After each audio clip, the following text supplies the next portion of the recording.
shadows fall, dimming the light. Whispers grow, a rising tide. Vindicator, where do you hide?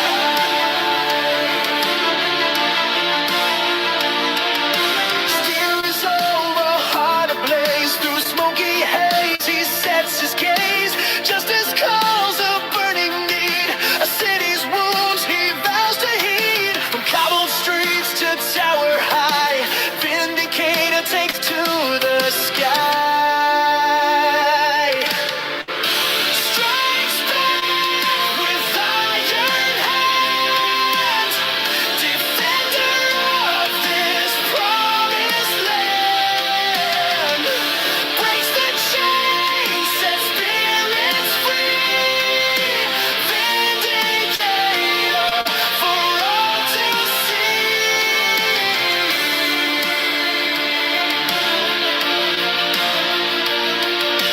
Whispers turn to thunderous roar as shadows creep. He slams the door on tyranny's cruel, grasping hand. He fights for freedom, takes a stand with courage born of darkest night. He ignites hope, a guiding light. Strikes back with iron hands, defender of this promised land. Breaks the chains, sets spirits free. Vindicator for all to see. Though battles rage and darkness reigns, hope's ember burns within his veins. He'll never yield, he'll never fall. He answers freedom's clarion call.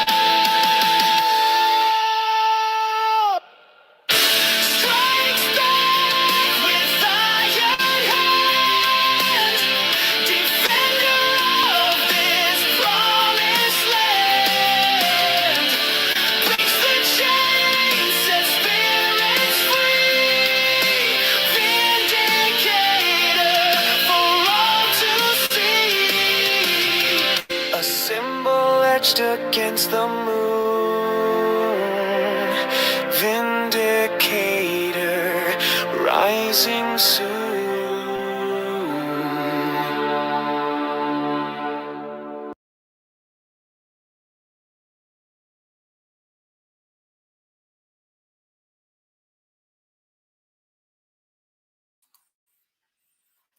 Hello, everybody. How you all doing? I hope you're doing well. Tom, I know you're in the chat, mate. I have sent you the link via X in the DMs there. So if you want to come in, mate, you can do. There's some things that I want to cover first. Right. So before we get into this, obviously this is just a general chat today. Anything goes. We're covering lots of topics today. But there's something I want to cover. I'm going to put the camera on for a bit, right? Not that camera. Right, let's see how we can do this. Right, I'm going to turn this camera around. Turn it around. There we go. I've got to put it that way for this some reason. It's going to go that way like that. Right. Here we go. Right, so there's been a lot of conspiracy theories about the cat badge. Right, guys, it's just a cat badge. Now, this is a military variation of a cat badge that I wore in Iraq. Now, I wouldn't have worn this badge in Iraq at all, for the simple reason being it's got white on it. I wouldn't have worn that. I'd have worn something similar that was more close to the colour of this. Now, the reason that there's no colour on military cat badges or badges like this is because on the battlefield, colours really stand out, especially if it's just a brown background like it was in Iraq, desert type terrain. Vibrant colours stand out like white, red, blue, you know, the colours of the Union flag. So you wouldn't wear them. This would probably most likely be monotone. I'll switch over and I'll show you which type of badge I would have worn in Iraq. Right, so if we can get up on here. Share screen.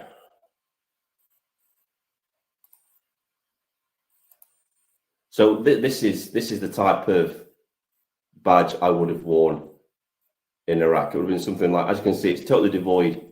Even the white, this would probably have been a brown. this would be brown on here, this white. So even this, I probably wouldn't have worn this. But this would all be brown. It will be like the same colour as the cap, really. So there's no conspiracy about it, guys. It doesn't mean anything. It's just a cap badge. All right? No, I just want to get that out of there because people keep saying, "What? Why are you wearing those colours? Why do you wear those colours, Vindicator?" It's like, I like the colour of the cap. That's it. There's no conspiracy about it. There really isn't. Right. So while Tom's getting ready, we'll have a look at a story. I want to. This is amazing. Right. Let's get this up. Share screen. Yeah. Right. I want to cover this guy, because we had the propaganda from Stand Up to Racism the other day, and they was, let's see if this is sharing. Yeah, it's sharing. Don't worry, we're going to play the video in a minute. Get rid of that now. We don't need that now. With the X, right? So Stand Up to Racism the other day, in their little propaganda piece about the Sandpiper Hotel protest, were trying to portray themselves as so loving and caring. But this is the type of person that will be a part of Stand Up to Racism, is somebody like this. And just look at the guy, right? Just look at the guy. It's like, tell me I'm a communist without saying that I'm a communist. Shit haircut, shit beard, glasses, looks like a geography teacher, has bland clothes. Communist. Nothing says more than I'm a communist than that. But let's listen to what he's actually got to say. Can you stop doing it? Excuse me. That's really Number one, disrespectful. I am very disrespectful. You're breasting. Hang on, did you just call us fascists? No respect. Did you You are a fascist, you're a fascist, you're fascist, and you can go away. What, for is putting a the poppy fascist? flag up? Putting up the other Where are you flags from? as part of your Where are you campaign from? of abuse and hatred. So remember, guys, when they come up to you and start calling you a fascist, don't forget these people have no idea what a fascist is. So as me and Steve have pointed out in previous live streams, a fascist is just a unionist. That's all it is. It's a Mussolini unionist. They're socialists. You've got to think that National Socialism, fascism, it all comes from socialism. So when this guy calls you a fascist, you say, "What do you mean I'm a unionist?" Just throw it back at him. It'll confuse the hell out of him. It's like, why are you calling me a unionist? Because that's literally all it means. That's all it means. We've gone through this before, but I'll say it again for the people that maybe haven't heard it or just come to the live stream and don't know. Right, fascist comes from an ancient Roman word taken to mean a bundle of sticks tied together. Now, the metaphor is that the fascists took this metaphor. They took this word, this bundle of sticks, because they used it as a metaphor for a single stick on its own can be easily broken. But when you tie a bundle of sticks together, they're stronger. It's a metaphor for a union. And that's all the Mussolini's fascists were. They were just unionists, socialistic unionists. And so when idiots like this come up to you and start calling you a fascist, just say, "Well, why are you calling me a unionist?" It's the same if they call you a Nazi. Say, "Why are you calling me a racist communist for?" Because that's all Nazis are. Racist communists. Leave us alone. Leave us alone. Leave us Get alone. out of stairs, No, you're don't- welcome here. No, we're not. Say No one wants you here. This is You're not not your welcome. area. We are welcome. It is, I live here. No, Where that's are you fair. from, mate? I'm from England. Yeah, it's amazing. Right? Look at the state of that face. Look at that beard. It looks like a fake beard. It looks like he's glued it onto his chin. No, actually, no chin as well. No chin. That's why they usually have a beard, by the way. It's to make up for the fact that they've got no chin because they're soy boys. Stupid moustache, ridiculous beard. It looks like he's trying to grow his hair into a ponytail. And, you know, nothing says more than I'm a communist than that, does it? It doesn't. And the fact that he's trying to shut people down from raising the national flag in their own country and tell them to go away is by definition fascist in nature, isn't it? It's very National Socialist of him to want to shut people down like that. It's the irony is lost on these people, though. I'm from England. From England? Yes. From here? Yeah. I'm from wherever I want to be. So am I. You just asked me, mate. So why would you ask I'm not me your where I'm mate. from? Move out the way. You're vile. Stop putting your stupid bullshit on. Get out. You're not welcome here. No one wants you here. Your campaign of intimidation and abuse won't work on people. Do you not like the poppy flag? No, Danny. You don't like our veterans who fought for this country? You don't like veterans who fought for the country, mate.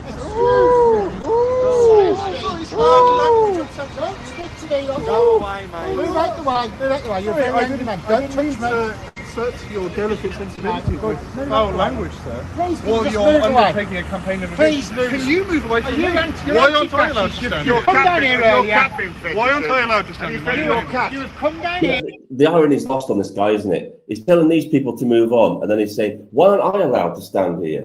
Why aren't I allowed to stand here?" You've just been asking these people to move on. Again, it's the Marxist hypocrisy that they always use, isn't it? Here early with masks on.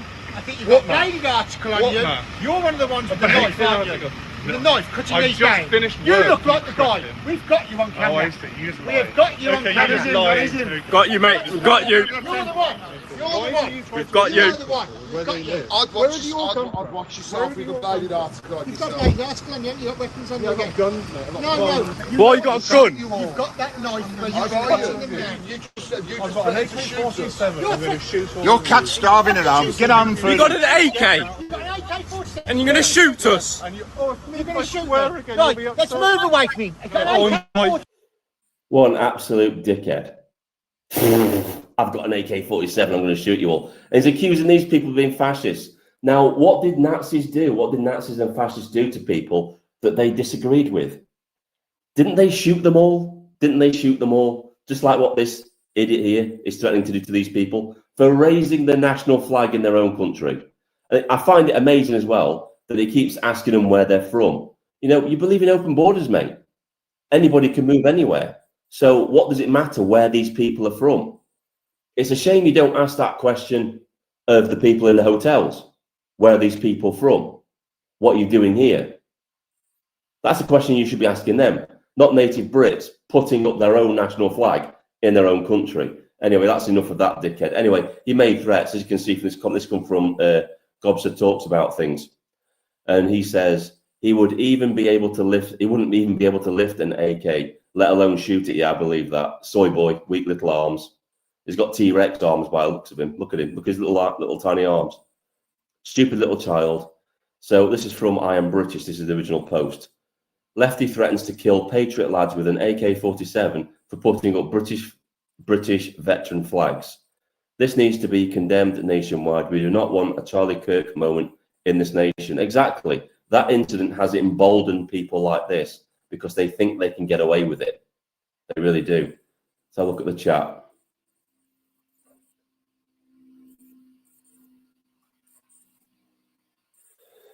So look at people in the chat. All right. Don't worry, Tom. I'll bring you in a minute, mate. You can give your opinions on that. Got some things lined up for us to look at as well. Some different things, some topics to cover as well. Afternoon, everybody. Hi, Rick. How you doing, mate? This country is going to watch TV. There must be at least 100,000 of Palestinian supporters marching. It's disgusting. Keep up the good work. Yeah, thank you.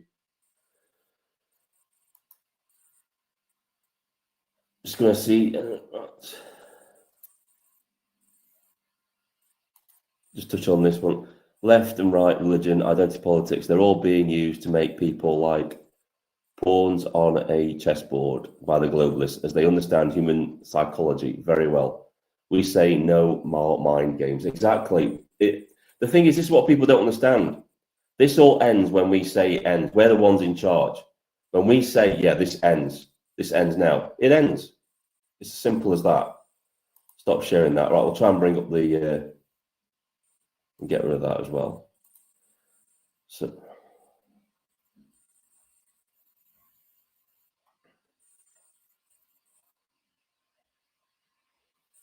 see if Tom's ready to come in yet. Are you ready, mate? Nice one, he's ready. This is Tom already. You've all seen him before. Give you a Tom. Don't panic, everyone. Don't panic. The real star of the show is here. Thanks for filling in, Ben. I'm here now. Calm down, everyone. Right, I just want to ask everybody, is my audio okay? Can you hear me, Tom? Yeah, I can hear you fine. That's When all I right then. speak, I can hear a little bit of echo. I don't know if that's your end or mine. I think it might be your side. Right, 1, 2, 3, 4. Yeah, that sounds fine. That sounds perfect. Yeah. Okay. Yeah. Right. So, just give your intro, Tom. Just tell people where you are and where to find you and stuff like that. Oh yeah, so my channel Tom's Generation X. I've got 2 channels on YouTube, and I did originally start trying to grow a new one, but my old one seems to be getting its life back. So I'll give you both. One is actually, where's my mouse gone? My cat always sits on my mouse just as I'm about to use it. So I'll just say one is called X Tom's Generation X. The other one's called Tom's Generation X. But the easiest way to find me is just to put in share the risk. It will attempt to separate it as 3 words. If you keep it as 3 words, not only will you find me on both my channels on YouTube, but you'll also find me straight across Google anywhere that I've done stuff, because I've marked all of my videos with share the risk as a tag for 8 years. That's the easiest way to find me. Right. So, do you want to drop your links in the chat, or have you got a link Yeah. that you can? So I'm just sorry. I'll see if I can bring them up. Yeah. So can I get access to chat from here? Oh, I actually can do it on my computer. Sorry, I don't want to. I'm taking you right off track here, Ben. I'm sorry. Please feel No, it's all right. No, come on, Tom. You know this isn't professional. Okay, so this is my ex, Come on, and then I'll just throw this together at the last minute, mate. There's nothing professional about this whatsoever. well, I'm going to throw my ex for everybody now, and then so I don't talk over Ben. The next couple of links will be to my YouTube channels. Okay, Ben, over to you, mate. All right, mate. Right, first story we're going to look at is Jess Phillips. Now, this is an interesting one because we all said this was going to happen. I think a lot of us. I don't know if you had any commentary on this, Tom, but I don't I'm think just going so, to get this up. actually. But I'm interested. So, But I think we all suspected this was going to happen. We just knew it. It was going to happen. This. Right, so Jess Phillips, she's in charge of the grooming gang inquiry, as you all know. So Jess Phillips announces 0 progress has been made on grooming gang inquiry. What a surprise. Responding to Rupert Lowe's request for progress, in the last 5 months, the government has done nothing. No chair appointed, no areas of review decided. It will take 2 to 3 years to do this. This is just Labour don't want an inquiry, they want to cover up. So basically, they announced an inquiry just so they could just hush it up, because what they can do now is they can bury this. They can just say, oh, we're making progress, and not announce the progress that they're actually making. That's all they're doing it for. It's just when they were in limbo before, when they were saying, when there was pressure on them to have an inquiry, that there was legitimate concern. Now there is an inquiry, it takes that off the table. So it's ongoing. That's all they can keep saying, it's ongoing. They can just bury this now. What do you think, Tom? when you first said about it, I wasn't sure what you were talking about, because I'm not good with names. But the moment you said the name, I was like, oh, oh, okay. And sorry, not good with names. The moment you just described the scenario, I was with you, and yes, I have been keeping apprised. But and yeah, you're absolutely right. It's another one of those things. It's almost like forming a committee in government. It's one of those things where it's we get to talk about. We get to make up stuff as well. We get to talk about the things that we're doing, things that we're trying, none of which have results. And these things get exposed in, like, I think it was recently, there was a big headline that Labour had deported their first migrant, and it made headlines, and Labour was celebrating, like, see, we are getting rid of migrants. Now, ignoring the fact that it was one migrant and all that comes with that, what that was admitting in that very same story, without saying it, was that they hadn't even tried to return a single migrant, which we already knew, but they had argued. So, yeah, these things are there to kind of just smear all of that. Right, I'm just going to have to ban somebody. Bye-bye. What, just being ridiculous, or? Yeah, he started giving an argument, then he started like name calling. And it's like, nah, if you're going to do that, you're gone. Once you get to the name calling, you've already lost. So, Yeah, exactly. Yeah. you It's know, like, so, yeah. it was saying, oh, I was talking about the socialist earlier, you know, with the communist guy. I might actually Yeah. play that again and share that again. The communist guy, and he's saying, you've got no idea what communists and Nazis are. It's like, that's exactly what they are.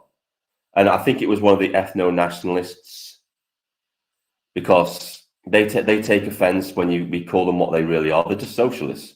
They're just socialists, Yeah. and they don't like That's it. right. That's right. And a lot of these people are very much the same. And this is why they're very easy to debate in the streets. You know, you can always come off pretty good against these people, and you don't have to be that intelligent. All you need to be is calm, because they will talk, they will get, especially the calmer you stay and the more you keep thinking. Like I call them one movers. They will come on with you with a one liner they think is going to smash you down. And then when you just have an instant retort and you keep arguing, they are completely and utterly outraged. They didn't think ahead. They didn't think that you might actually be able to do that. So, because they're so arrogant in their position, it's never been tested. So, Yes, Steve. sorry, I'm getting. Yeah, Sorry, Steve, go. it's not your fault, mate. It's not your fault, mate. You know, you're only one mod and you're looking at the entire chat. Sometimes he was actually coming up with some arguments to start off with. Then he just, I don't know. You'd have noticed it He, sooner or later anyway, Steve. It's one of those things. they just don't like it when you call them out for what they are. So don't worry about it, mate. Yeah. You can't get them all. You just can't. No, look, even when I remember when I had like sort of 4 or 5 mods going at once, and all right, the channel was busy at times because we were doing demos and that. But I mean, they were the best mods ever. But even then, this stuff gets through. You can't, you know, you have to be a bot to be able to Yeah. spot them all. But I'm I've been right. I've been taking Tom's advice on certain things. Like I've got zero tolerance on people now. I really have. It's like I've stopped giving people chances. The minute you start calling names in the chat, you're done. You're gone. Simple as that. Yeah, and don't get me wrong, I'm all for free speech, but I've said to Vin, like, there's some people that think their free speech is worth more than other people's. Those are people I instantly don't have time for. There's always been a set of unwritten rules on the internet that go way back before the law, way back before most people were using the internet, when it was just us hackers and Star Trek fans. And back when the internet was known for only 2 things, porn and Star Trek. And you know, way back then, it was no harassment, no pedophilia, stuff like that. No bullying of any kind, and just certain things that I think we used to call common consent, just common sense, we would call it. And that's all you needed because most people knew what that meant. Yeah, exactly. Right, so look at some of the people in the chat that we're talking about. Oh, he's gone. Wondered why he didn't come back at me. Well, he didn't go. He didn't leave. I actually banned him because he just started calling names. And like Tom just said, the minute you start calling names, you lose the argument straight away because you haven't got the intelligence to actually debate. Yeah, you know, if the moment you're doing that, especially on a chat, it shows you've lost your temper. Everything. It means that you've triggered. Even if you triggered yourself, you've lost. You've just lost. Right, do you want to look at the next thing, Tom? Because this is concerning. This is kind of tied into what we've been talking about recently. Yeah, sure, man. And I can actually say this now because we're actually working on this in the background. We're trying to get something sorted with regards to doing a small documentary at some point next year regarding dinghies that make landfall, aren't we, Tom? We're actually planning it. It's in the very infant stage of being planned at the minute. But yeah, we are looking at doing something about this because I don't think it's not talked about enough. I know that Nick Tenconi, he's been to France and he's been to the the migrant camps over there. And I know Active Patriot and others have done documentaries on Dover. But what people haven't done, and what people don't realise is that the amount of undocumented men that get escorted, that's just the tip of the iceberg. They're not just the only ones coming to this country. There are ones that are making landfall every single day that just disappear into our society. People have been shown two ends of the spectrum, but there's a whole middle ground that has been completely untouched, where normally a documentary or something would have filled it in by now. And I mean, to give an example, actually, when we started that thing at pet level, there was Coast Guard and RNLI, and then there was one who was like a private Coast Guard, whatever, not official Coast Guard, but he done the same job but private. And he said that multiple boats would get by their defences, and a lot of them were he said were Iranians that knew exactly why they were coming here, and they were disappearing off into wherever, and from as far as we know, not seen again. Well, sometimes these dinghies, I mean, the big dinghies can obviously be seen on radar, but the smaller dinghies are just radar invisible. They just can't be seen on radar unless they're physically spotted by somebody. I mean, he was frightened. I mean, I think all that footage still exists on my channel, and in fact, I've still got it. But you know, he admits to us that he's scared of talking to us because of what the other people would be like. Because there's people actively. This is the thing. You may not realise, guys, that you've got traitors in your country, people that are actively helping these people on these well-known landing sites, helping them into the country. English people helping them into the country. And we found that out just at pet level. That God knows what that would be like in Dover. So there are people actively helping them in. And Finn had to take a shower, so I'm not going to keep talking. No, that's right. You're making some great points, mate. No, just keep going. No, I've forgotten now because I stopped myself. But I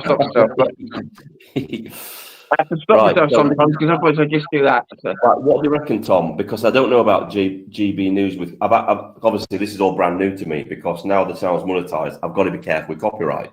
I don't know how GB News is with copyright when you play their stuff. So I can't. I'm not an authority on this, but one thing I can say is they can make a copyright claim against you for any use of anything, right? But it doesn't mean they'll win. You're doing this for fair usage. So the one thing is, if this is the original clip from the original source, don't play the entire clip, because one of the things that they say is that if you play the entire source material, then you've just plagiarized, you've just copied it. But if you're taking a clip from a show and showing it in context and talking about it, that's fair usage. Right, so what I'm going to do is, we'll play so much, we'll talk about it, we'll play it, so we can split it up, so we can play fair. Yeah, that seems fair. We'll do that then, mate. Right, so we'll start off. Is this sorry, Ben. Is this a clip from a larger piece of show though? Because if it is, it's fine. Yeah, it is. Yeah, it's two. I think it's Patrick Christie tonight, so it's from a larger show. This is just a clip they're showing. You should be okay. Because we're talking about it. Right, I'll just read. This is from the original. It's not the original post. This is somebody that's just posted it on X. So it's from Britain is Broken, and he's put this. I've seen them before. Breaking news: massive cache of weapons found at camp in Calais, full of migrants headed for the UK. How many dinghies full of fighting-age males have gone undetected that could have weapons on them? The UK is in grave danger. Oh, good point. Can I just say something quickly then to this?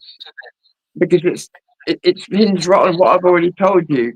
Everything I've just told you guys about pet level and the people coming in supposedly from Iran, that's the bit I didn't mention because I thought it was too much information, but this makes it relevant. The guy told us, the guy that runs this, what would you call it? Ship, literally a ship that goes out and helps people, like a Coast Guard. He said that nearly every dinghy that they encountered, the person sorry, what do you call it? You don't drive a boat. You fucking sorry, my Pilot, language. Pilot a boat. captain. Thank you. He was saying that all of them were carrying knives, guns, things like that, and that was commonplace. And it's very rarely that any of them come unarmed.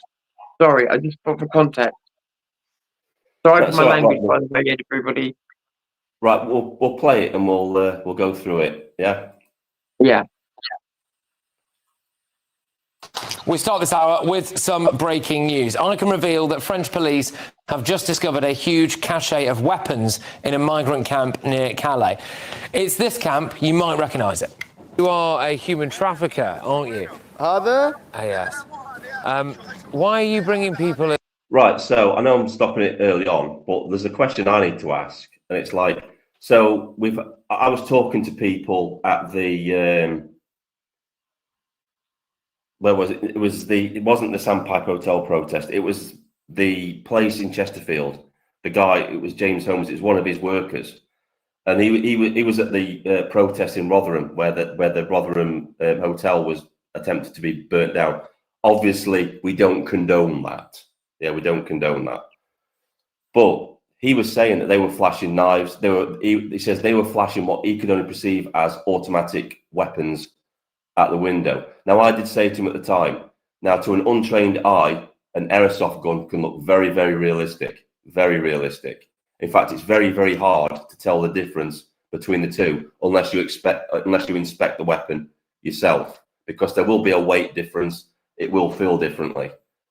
But I said, that's probably what you saw, mate. You probably saw, an airsoft gun. But now I have to think to myself, do these people have caches of weapons near the hotel? Because nobody would know.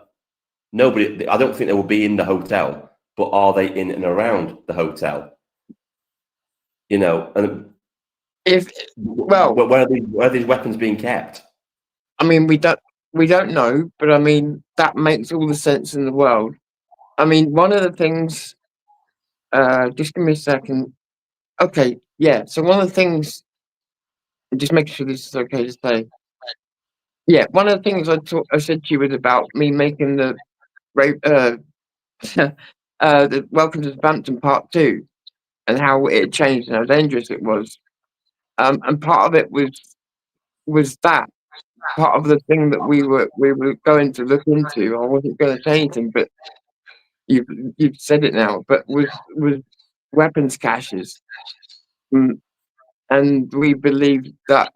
I've got to be careful what I say at the moment because it's reasonably local, but we believe that was very, very possible in an area, as well as other things that we believe they were hiding. And I can't go into that, but yeah, so it is a real concern for me. Yeah. If you need, Tom, if you need me to pause at any point, just let me know, mate. All right. Yeah, sure. Illegally to Britain. Go. Why are you illegally bringing people into Britain? Do you feel any kind of conscience about that at all? Do you feel bad about that at all? Or not? No? You don't? No? I know a lot of people diss Patrick Christie, but he's definitely got some balls to go into a camp like this and try and interview these people. You can't take that away from him. It's not as easy as people think. Someone said I've still got a slight echo. Is that still true, everybody?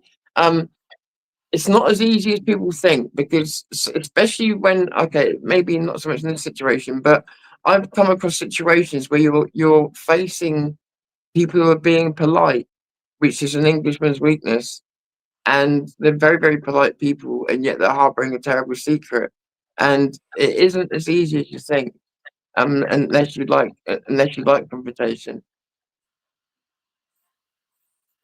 So I'm just putting this up by Steve. He's just said visually impossible to tell the difference between the real thing and airsoft. Obviously, weight and ammo alone, but there is talk of these locked shipping containers are weapons caches. Yeah. I think we're on the same page there. Because don't forget, Southampton where I'm looking at, you've got a dock right there, and they have a lot of containers there. A lot of containers. And yeah. I think we can catch up with him, probably. Hello, come back. Stacked it. Anyway, Did he just fall over? Do that again. Play it again. Play it again. That's amazing. Play it again. hello, Ben, play it come again. back. Shoe came off. Go on, do it again. Let me see it on the screen again.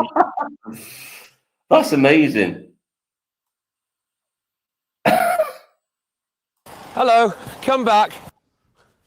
Stacked it. Anyway, police found more than a dozen firearms today, and what they are also describing as, and I'm quoting French police here, weapons of war. Brilliant. So it turns out that people are... Right, that's concerning. So French police have confirmed they found weapons of war. So that's not shotguns. That's not small arms weapons. These are like military assault weapons that they found. If they're saying they're weapons of war, it's military assault weapons. Is there a delay between us right now? No, it seems to be all right now. Okay. Okay. Sorry, Ben. Carry on. Yeah, it's So, finding right, to you, what does weapons of war mean to you in this context? With what I mean, I'm not asking you what they've got because obviously you don't know. But what I'm saying is, what does it mean to you? It's got to be full automatic weapons. Full automatic weapons. Weapons that if you took into a school and you opened fire, it would cause maximum damage. And don't forget, some of these, if it's weapons of war, don't believe everything that you see. Don't believe everything you see on movies because it's all bullshit. A bullet will pass through a wall quite easily, depending on the caliber of it. Yeah, it will go through a wall. That's why I'm asking you because weapons of war, like not damage or weapons of war, as in war. That's. I mean, we're talking grenades, or Well, they won't say, but but yeah, basically, taking cover behind a car or anything like that, not a good idea because bullets go through cars like a knife through butter. There's no cover from a car or anything like that. It makes sense. So where is the best? I suppose behind the fucking. Oh, excuse my language. What's the matter with me today? I suppose Get behind something very, very substantial is my advice. But say that again. Get behind something very substantial. Yeah. Right, spring Steve up. Assault rifles, but even likes of M1 and SKS, but bolt action too. Yeah, exactly. Yes, grenades are common in gangland, Denmark, and Sweden. What is there any other weapon?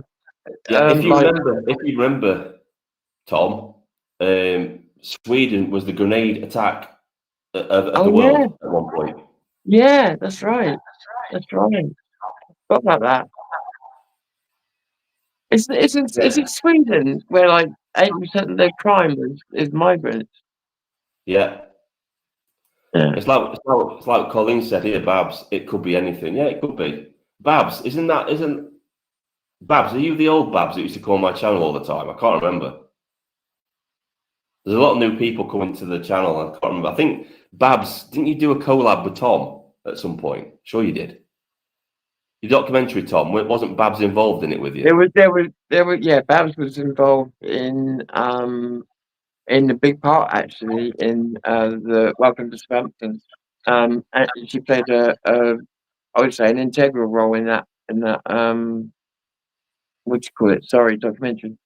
Yeah, she's saying yes, it's me. So it's yeah, definitely. Right, let's get back to the video. Buried guns there. The cops got a tip off, and 250 French police officers went in today and got them. But I know what you're all thinking. Surely the French have now cleared this camp. Nope. Have they put a fence around it to stop anyone coming or going? No. But don't worry, because if any of these militants decide to come to Britain, this Labour government will sort them out. This week, the government celebrated sending a handful of illegal migrants back to France. Oh, here we go. I think that's enough of that now. It's like I don't want to talk about the Hang on, does he say It doesn't matter. It's got to be. I think that's after the story when they did the first one, because that's more recent. So they deported one, so now they've done a handful of migrants. Yeah, let's talk about that for a minute, though, Tom. Right, because they're bragging about sending 17 home when the reality is about 1,000 coming a day. So Yeah, and that's only the boats, yeah. So to and that's only the me, ones that are counted.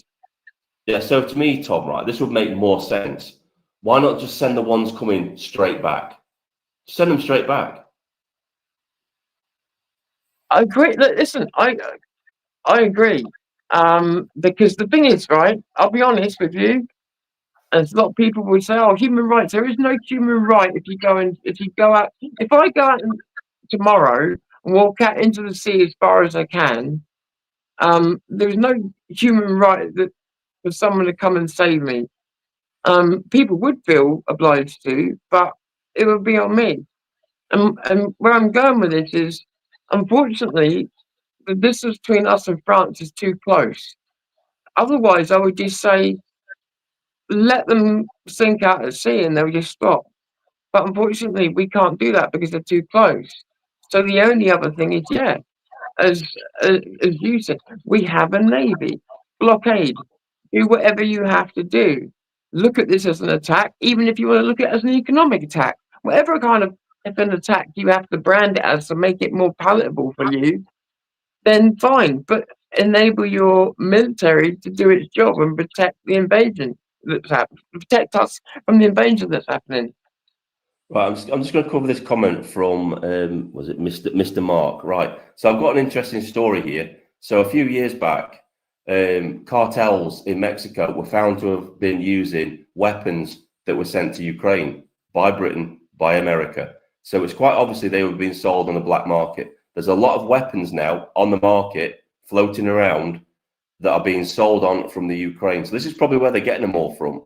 And let's put this to bed, right? There's this myth that there are no guns in the UK. It's a complete myth. There are high-powered weapons. There are assault weapons.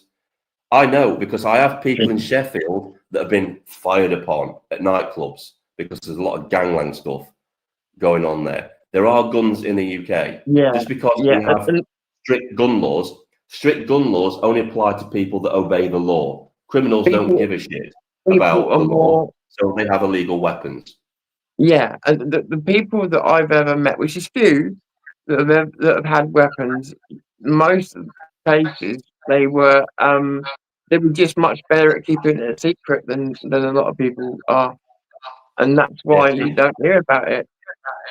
Steve confirms it here. Look, yes, they're mostly coming from Ukraine, Slovakia, and was that?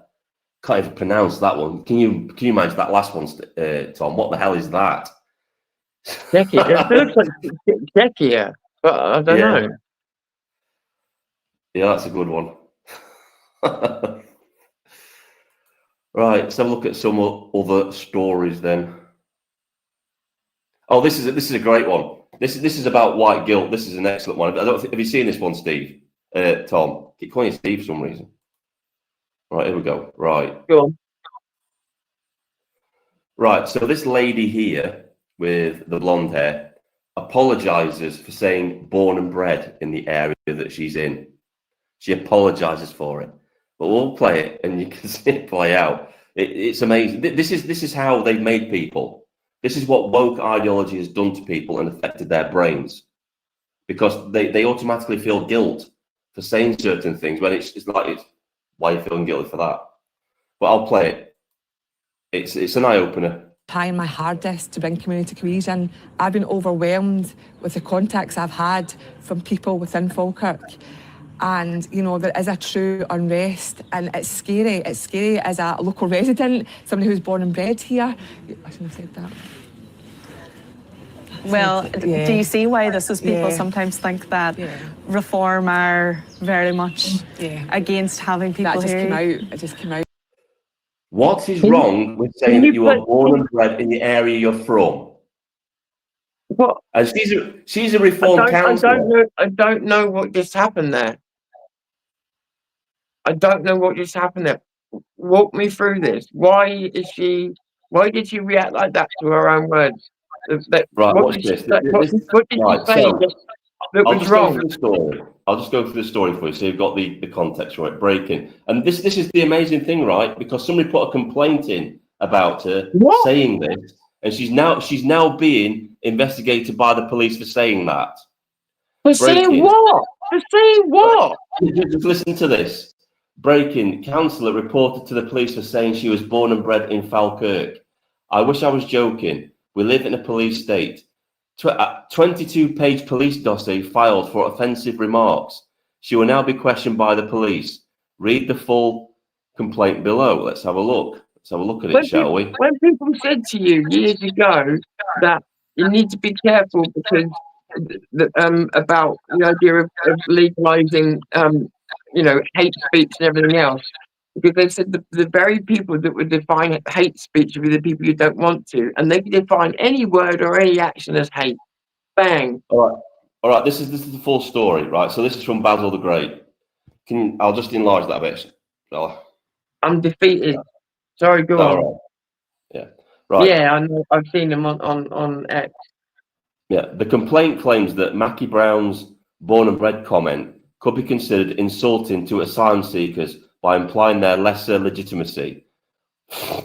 This it was argued could be considered a breach of Public Order Act 1986 under offences for intentionally causing harassment, alarm or distress. It also argues that the comment is exclusionary and discriminatory, which it is claimed could constitute to a breach of the requirements on councillors to avoid language which could reasonably be perceived to be discriminatory. What a load of bollocks. Right. Can I ask a question?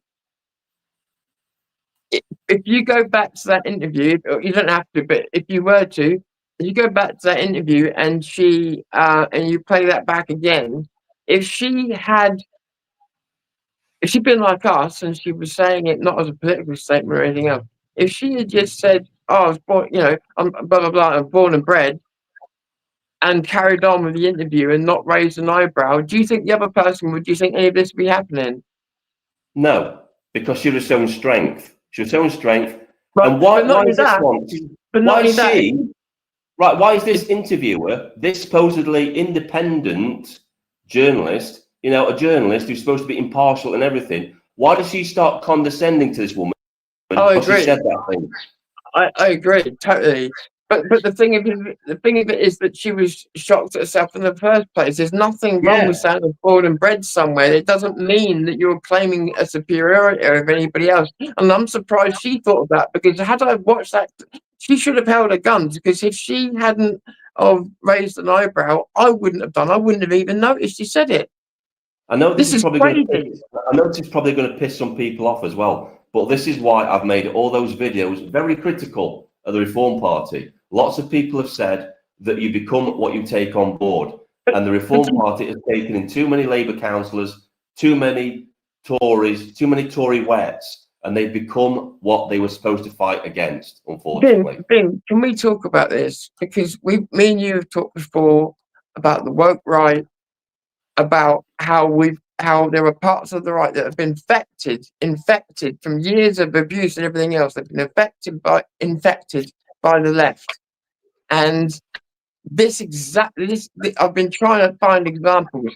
This is a prime example of what I'm talking about. And this is a prime example why I've said to people, when you restrict speech, when you make certain speech outrageous, when you give away the hate speech things, you also affect people's thought. Look at what it did to her. Think about the 1984 scenario. Think about the communism as it actually was. Look at her reaction, the absolute revulsion of fear over saying I was born and bred here. Right, should we watch the full interview? We'll watch it completely all the way through, and then we'll comment on it, yeah? Sorry, yeah. I thought that was it, sorry. And my hardest to bring community cohesion. I've been overwhelmed with the contacts I've had from people within Falkirk. And, there is a true unrest, and it's scary. It's scary as a local resident, somebody who's born and bred here. I shouldn't have said that. Well, Yeah. do you see why this is? People Yeah. sometimes think that Yeah. reform are very much Yeah. against having people That just here. came out. It just came out. Just. That's unfortunate for you, I guess. But Yeah. ultimately, do you see why people who aren't from here, who have maybe made their home here, are annoyed when they hear an elected official say that people are born and bred here? Trying my hardest to bring community cohesion. I've been. Mate, So I'm what sorry. do She buried herself by making it a big deal. Yeah, she should have owned it. And this is exactly Yeah. what this is the exact criticism I have against Nigel Farage. Because instead of being strong against the mainstream media, like President Trump is, he doesn't give a shit what the mainstream media think about him. He calls them out for what they are. He says, "You're fake news. I'm not interested in what you think." This is what these people should be like. If they want to, they need to show strength. Being like that? Can you imagine being like that, Ben? And being that scared just to say something so simple, to be she must be doing mental gymnastics all the time, right? These are people that are gonna lead. They are broken by the left. They've been broken by the left. If you're reacting like that, then I'm sorry, but they've got to you. Look at her. She's a mental mess. Does anybody know what her actual name is? Because I want to see where she's actually come from and she's actually defected. Because if she's a Labour councillor that's defected, that makes a lot of sense why she said that. Yeah, because that's Ben. That's what I was trying to say. For her to think like that in the first place suggests that she's already got that in her mindset. Right, I'm going to stop sharing because I'm going to actually I'm going to check her name out and see who she actually is and where she's actually come from. Right, so apparently she's a reformed councillor now. I'll just read out the rest of this. Obviously, it's not on screen, but I'll read it out because I'm still looking at it. So we got to the part where it says it also argues that the comment is exclusionary and discriminatory, which it is claimed could constitute as a breach of the councillors to avoid language which could reasonably be perceived to be discriminatory. The complaint said the phrase "born and bred" carries specific connotations on immigration. No, it doesn't. Particularly when contrasted with the presence of asylum seekers. This is all identity politics bullshit. It's bullshit. My dad always says to me, "You're a bushy boy, born and bred." I was born in Bushy, London, and he's taught that to me since I was a kid. Guess what? I live in Southampton. I'm a bushy boy, born and bred. So I'm not even in the place that I'm talking about. What's that got to do with asylum seekers? I'm just trying to find out where she's actually from. Is she actually defected? I'll tell you what, though. You're right, though. Why did she have that in her mind in the first place? Where did that come from? She shouldn't have been thinking like that. She shouldn't have even been worried about that. Where the hell did that come from? That's really shocked me to see someone do that over something so little. I mean, people in chat, am I overreacting here? Was her reaction to her own words like, I don't know what the right words are. Dramatic, and I don't know. I'm just trying to find out where she's from. Right. I guess I'm asking what you made of that. Because I'm just looking at something, mate. Yeah, sorry, I'm just addressing your chat. Right, apparently she's from the Conservative. She says Falkirk councillor quits Conservative group ahead of budget meeting. So she's defected from the Conservatives, which also makes a lot of sense because the Tory Wex as well, mate. They're just she's from the Conservatives apparently. Right. So yeah, I bet you she's probably a nice person, but she probably is. But she's been brainwashed, absolutely brainwashed. Yeah, and she's not at all a nice person, is that? But the thing is, she was too aware of it to be brainwashed more than she's acting. It's what she's basically admitted there is I've just broken character. Yeah, it's like, oh, I shouldn't have said that. It's like, oh, Yeah, my white guilt. yeah. So I'm really, guilty of really, being white. I either believe with the narrative, or I don't, but I'm scared of saying it. So yeah, I just broke character. Yeah, the thing is, right, mate. If you're going to do an Okay, interview thank like you. that about immigration, you've got to go into it strong, very, very strong, and put your point across. And if you saying you're born and bred, you just own it. And then if the interviewer comes back and said, "Are you sure you want to say born and bred?" Yeah, because I'm proud of being from this area. There's nothing wrong with that. There's nothing wrong with being proud from where you are. I'm sure they're not going to raise concerns about people from Bangladesh saying they're born and bred there. You know, But if see, I take offence to that, if I take offence to them saying that, that's on me. That's because I'm a yeah, fucking retard yeah. and don't accept the fact that people can be from certain areas. And it's Fucking also hell. again an attempt to wipe culture, because it's taking a megascopic view of something that should be macroscopic, where we remember that the reason why the Premier League is something that a lot of people have been excited over watching for their entire lifetimes is because there is such different culture and rivalries between the cities of this country, because there is a different culture in all of them. And that is what's being completely ignored here, is the fact that there's been tribal bands across this country for thousands of years, and they've not changed that much.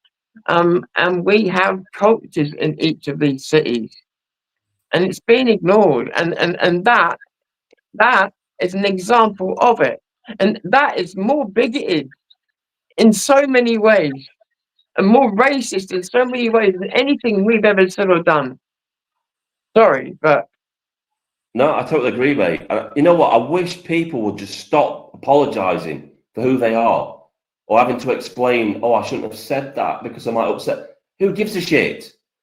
You know, this is where we've gone wrong. I'm probably going to go on a rant now, but this is where we've gone wrong in our society. We've taken tolerance too far. There should always be a line drawn in tolerance, because that's how you stop being taken advantage of. You can be tolerant forever if you want to be, but there are certain demographics, we know who they are, that will take advantage of your tolerance. They will actively use it against you. They've admitted it. They've admitted it. We're going to come to your country. We're going to use your liberal ways against you. And that's how we're going to infiltrate every part of your society and then take it over. That's the plan, because we're too tolerant. We're far too tolerant. It should be, right, we'll accept you into this country, because I don't think anybody's got any concerns with anybody that comes to this country, accepts our traditions and integrates. Nobody's got a problem with that. I haven't got a problem with that. It's when they come to this country and they don't integrate, and then they start making demands that we follow their traditions, that we follow their rules. No, fuck off. It's not happening. We don't tolerate that. If you don't like our culture, if you don't like our traditions, feel free to fuck off to a country that you do. That's my advice. Yes, we're tolerant. Our government is too tolerant. That those people in Westminster, all the liberal lefties, all those idiots are far too tolerant. The true Brits, the true English, are not.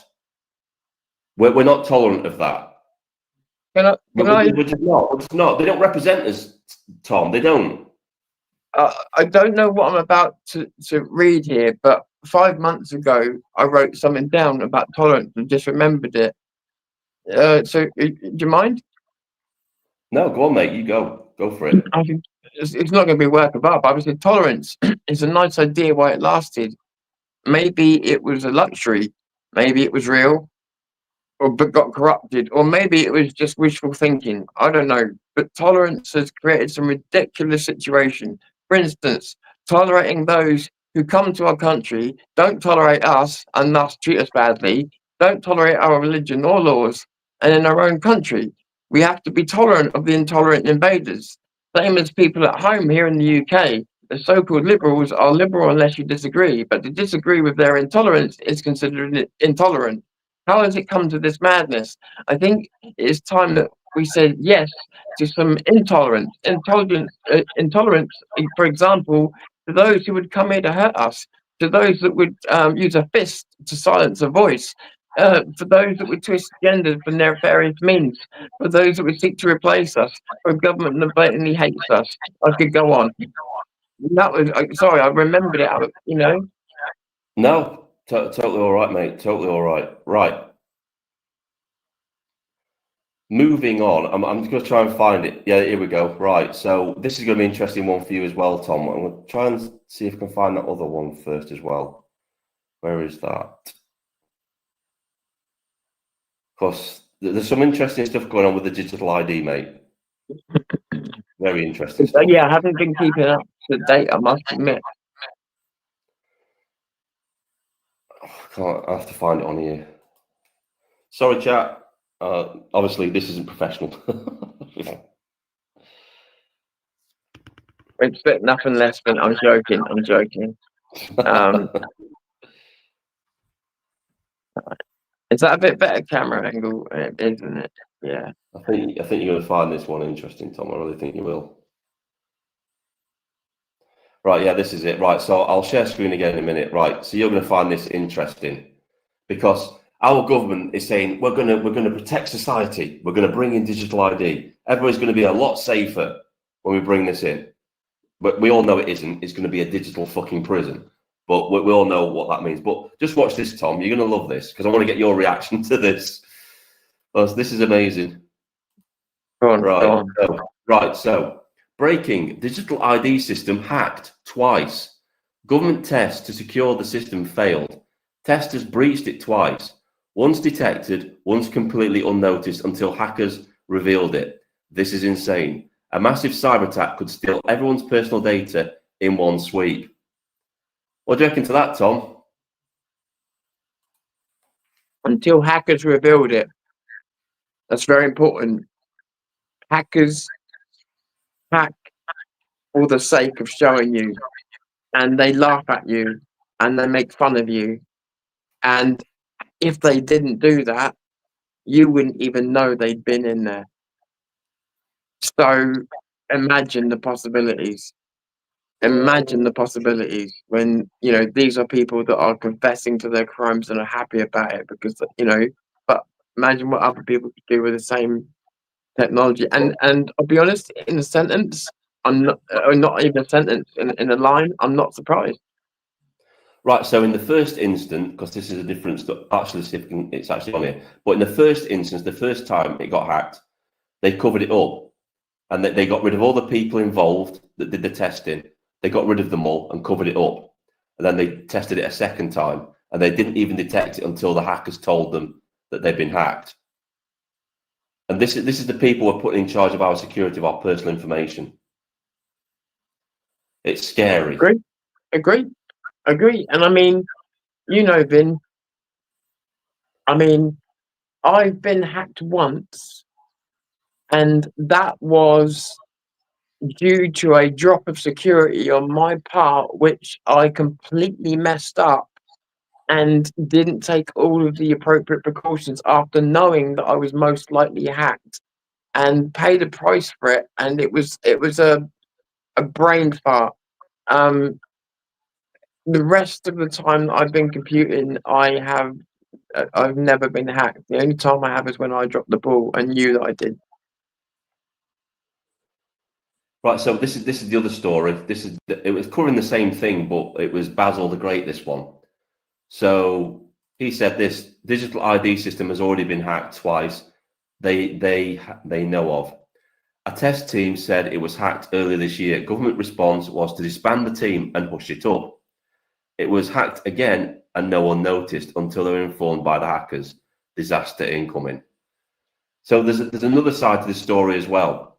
So we all know the close ties that Starmer has to China and to the communists. And I said this in the video this morning. He has more closer ties to our enemies, to our natural enemies, than he does to our allies. So did Corbyn. Yeah. Right. So this was another thing that I found that he'd actually done.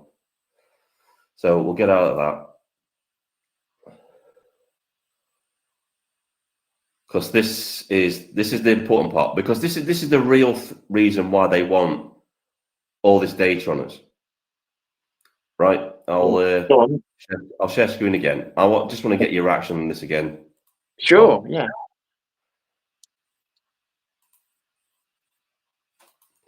Right, so China given access to UK patients' health data. Researchers will be granted access to NHS data despite security services fears over the regime acquiring sensitive information. Right, can you read that a bit slower? And is it, what's the source? Right, the source is this is the Telegraph, Right. but he says Telegraph. this. Okay. It says this. China given access to UK patients' health data. Researchers will be granted access to NHS data despite security services fears over the regime acquiring sensitive information. Okay, so I did hear that right.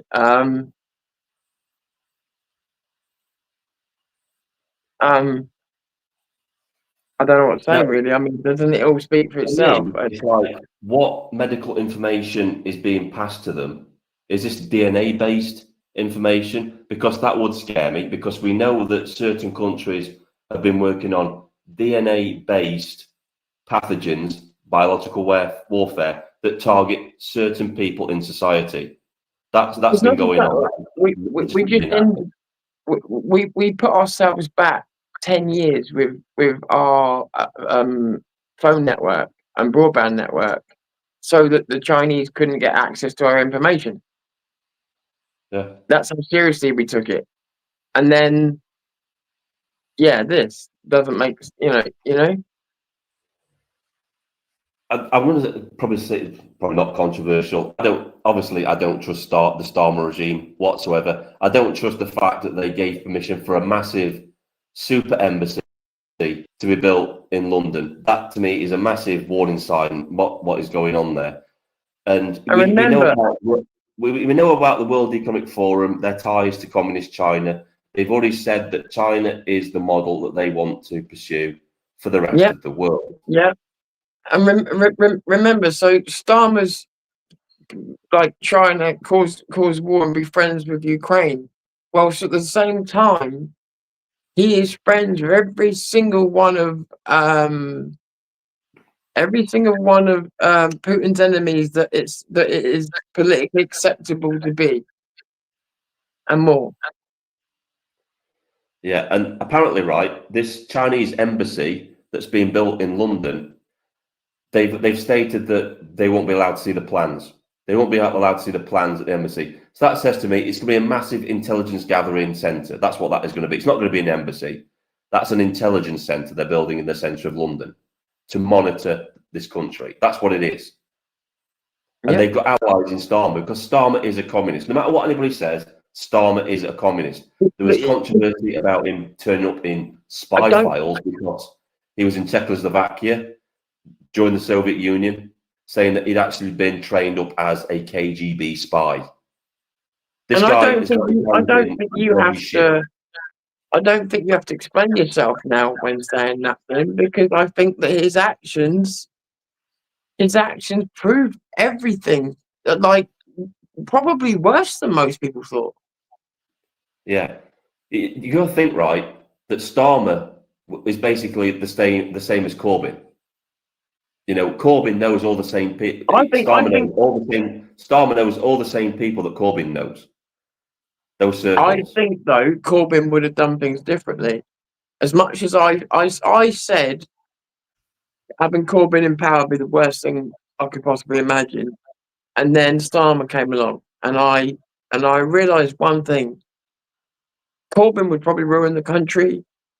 He'd ally himself with the wrong bedfellows, but he would also throw money at the people, at least at first, because he would try and win them over that way. Because there are certain things that the socialists try and do, like healthcare, things like that, that these are their corner posts of how they justify their existence. So I think Corbyn would have been more like that, whereas Starmer's kind of thrown away the bits that are inconvenient, which is kind of worrying. He's going for a much more hardcore route than I thought. Corbyn was nuts amazing to me. Well, this is what's scary to me, because Starmer knows he's working to a time frame. He's got a 4-year time frame, because he knows if we get to 2029 that his time up in government is up. He'll never get in government again. In fact, Labour are probably never going to get into government again because of what they've done during this time. Their world is over after the next, maybe even If the May election. if there's still a Labour Party, let's say a year after the next elections, if we get that far, then there is definitely and when I say if it's still going, I mean to any meaningful effect, then the people of this country need their heads bashed in. Sorry, I mean, but look at the Tory party. The Tory party is non-existent. They're just gone. They're just non-existent. Kemi Badenoch was probably the worst choice they could ever make for a leader of the party at this particular time in our history. And don't get me wrong, right? I don't like Robert Jenrick at all, but he would have at least given some opposition to Starmer and held him to account more than she did. Apparently, she can't even bother to turn up for meetings and stuff. She'd rather play games on her phone. She's a millennial. She's a millennial. It's like, you know what she reminds me of? It's like Kevin off of the Fast Show. It's a teenager. But this point you just brought up, though, Vin, is that there are some people that have grown up knowing the left only as this monster we know today. And they haven't, as far as, they haven't come across the reasonable left that we've dealt with in the past. They've not seen the left before all of this. And so I remember a different, not all of them, but some of them were different. And definitely a lot of them weren't so extreme as they are now, and were much more willing to talk. And that's gone. And there's a lot of people who have never experienced that side of the left. So therefore, they quite rightly hate them. And I actually believe that a good functioning left is a brilliant opposition, because it is an not the communism, but I'm talking about the left as a working man's party. It is a balance, because I believe that the left is more about idealism, and that has to be tempered, and the right is about pragmatism, but sometimes it needs compassion, and that's what I believe they're really for. Just explain some people's comments. No chance we will get the next election. This is the end of all that. You know what I've been saying for a long time? I don't know what Tom feels about this, but I deeply feel that we're coming to an end of party politics. That's coming to the whole tribalistic thing about party politics is coming to an end, because people are tired of it. Because nothing ever changes. I keep hearing people say, join a party. Why? Why do I need to join a party? They're all the same. Every single. And I'm not talking about specific parties. I'm talking about parties that can get into Parliament. I'm talking about those parties, not the ones that aren't elected yet.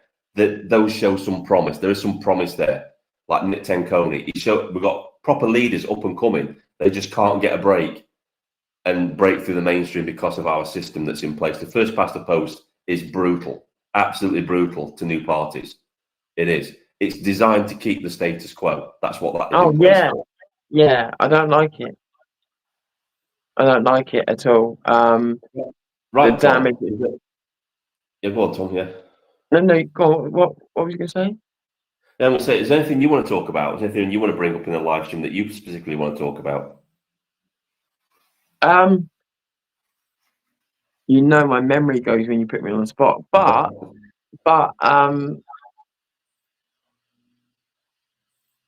yeah, I think so. Trouble is, it's been a crazy day, and there was a few things that we brought up. I think that you and I have gone through a transformation over the week or two, in terms of me trying to get a point across to you about the inaction of people, and you getting across to me things like the complications of what things would really be like and other things. And we both come together and understood, that there's this real problem one of the fact that, and I think someone said it on my channel, that some people looked over the parapet, and it's not that they're being ignorant. It's not, they are, but hang on. It's not that they're too stupid or anything to see when we tell them that how serious things are. It's that they've had a look, and people don't like change. And as crazy it may sound, they're terrified of losing the comforts they've got right now, and they're hanging on to them for the right now, because the alternative is to look out that parapet again, and people are too frightened to do so. And that makes me terrified of a massacre. Absolutely terrified of a massacre. Right, we were talking the other day, weren't they? Because I was saying that there's a duality to my personality. I'm not schizophrenic or anything like that. No, it's two modes of thinking. Yeah, what it is, it's a way, like Tom just said, it's a way of thinking, it's a way of looking at things. There's the kind, compassionate side of me that thinks we really don't want civil war. If we have civil war in this country, it will be devastating. Lots of people are going to die. It's going to wreck the country. And then there's the military side of me that just thinks, you know what, just get it over and done with. Just do it, and get rid of this government. I know this is probably going to be this could get me into trouble. I'm not inciting violence. He's not. That's why I said to you guys the other day that I was surprised that Vin was bringing up the other solutions. But that's because Vin was only talking in military mode. When he comes out of military mode, he doesn't want this. He sees what this does for families and everything else. So no way was it ever a argument for civil war. You see, there's things Tom knows as well as I do that we can't go as far as we want to go with the things that we say on YouTube or indeed on the internet. But not while we're in this country, not in this present climate that we're in. We don't have free speech. I know it's harsh. I know it's a harsh reality to accept. We don't have free speech in this country. We've shown you examples. We're doing Parliament. You know that, right? Yeah. Well, their speech, those good speech, is protected by law. The only people. Yeah. The thing I'm trying to point out to lost my train of thought now. Sorry, mate. Sorry. It's all right. It's all right. Nah, it's gone.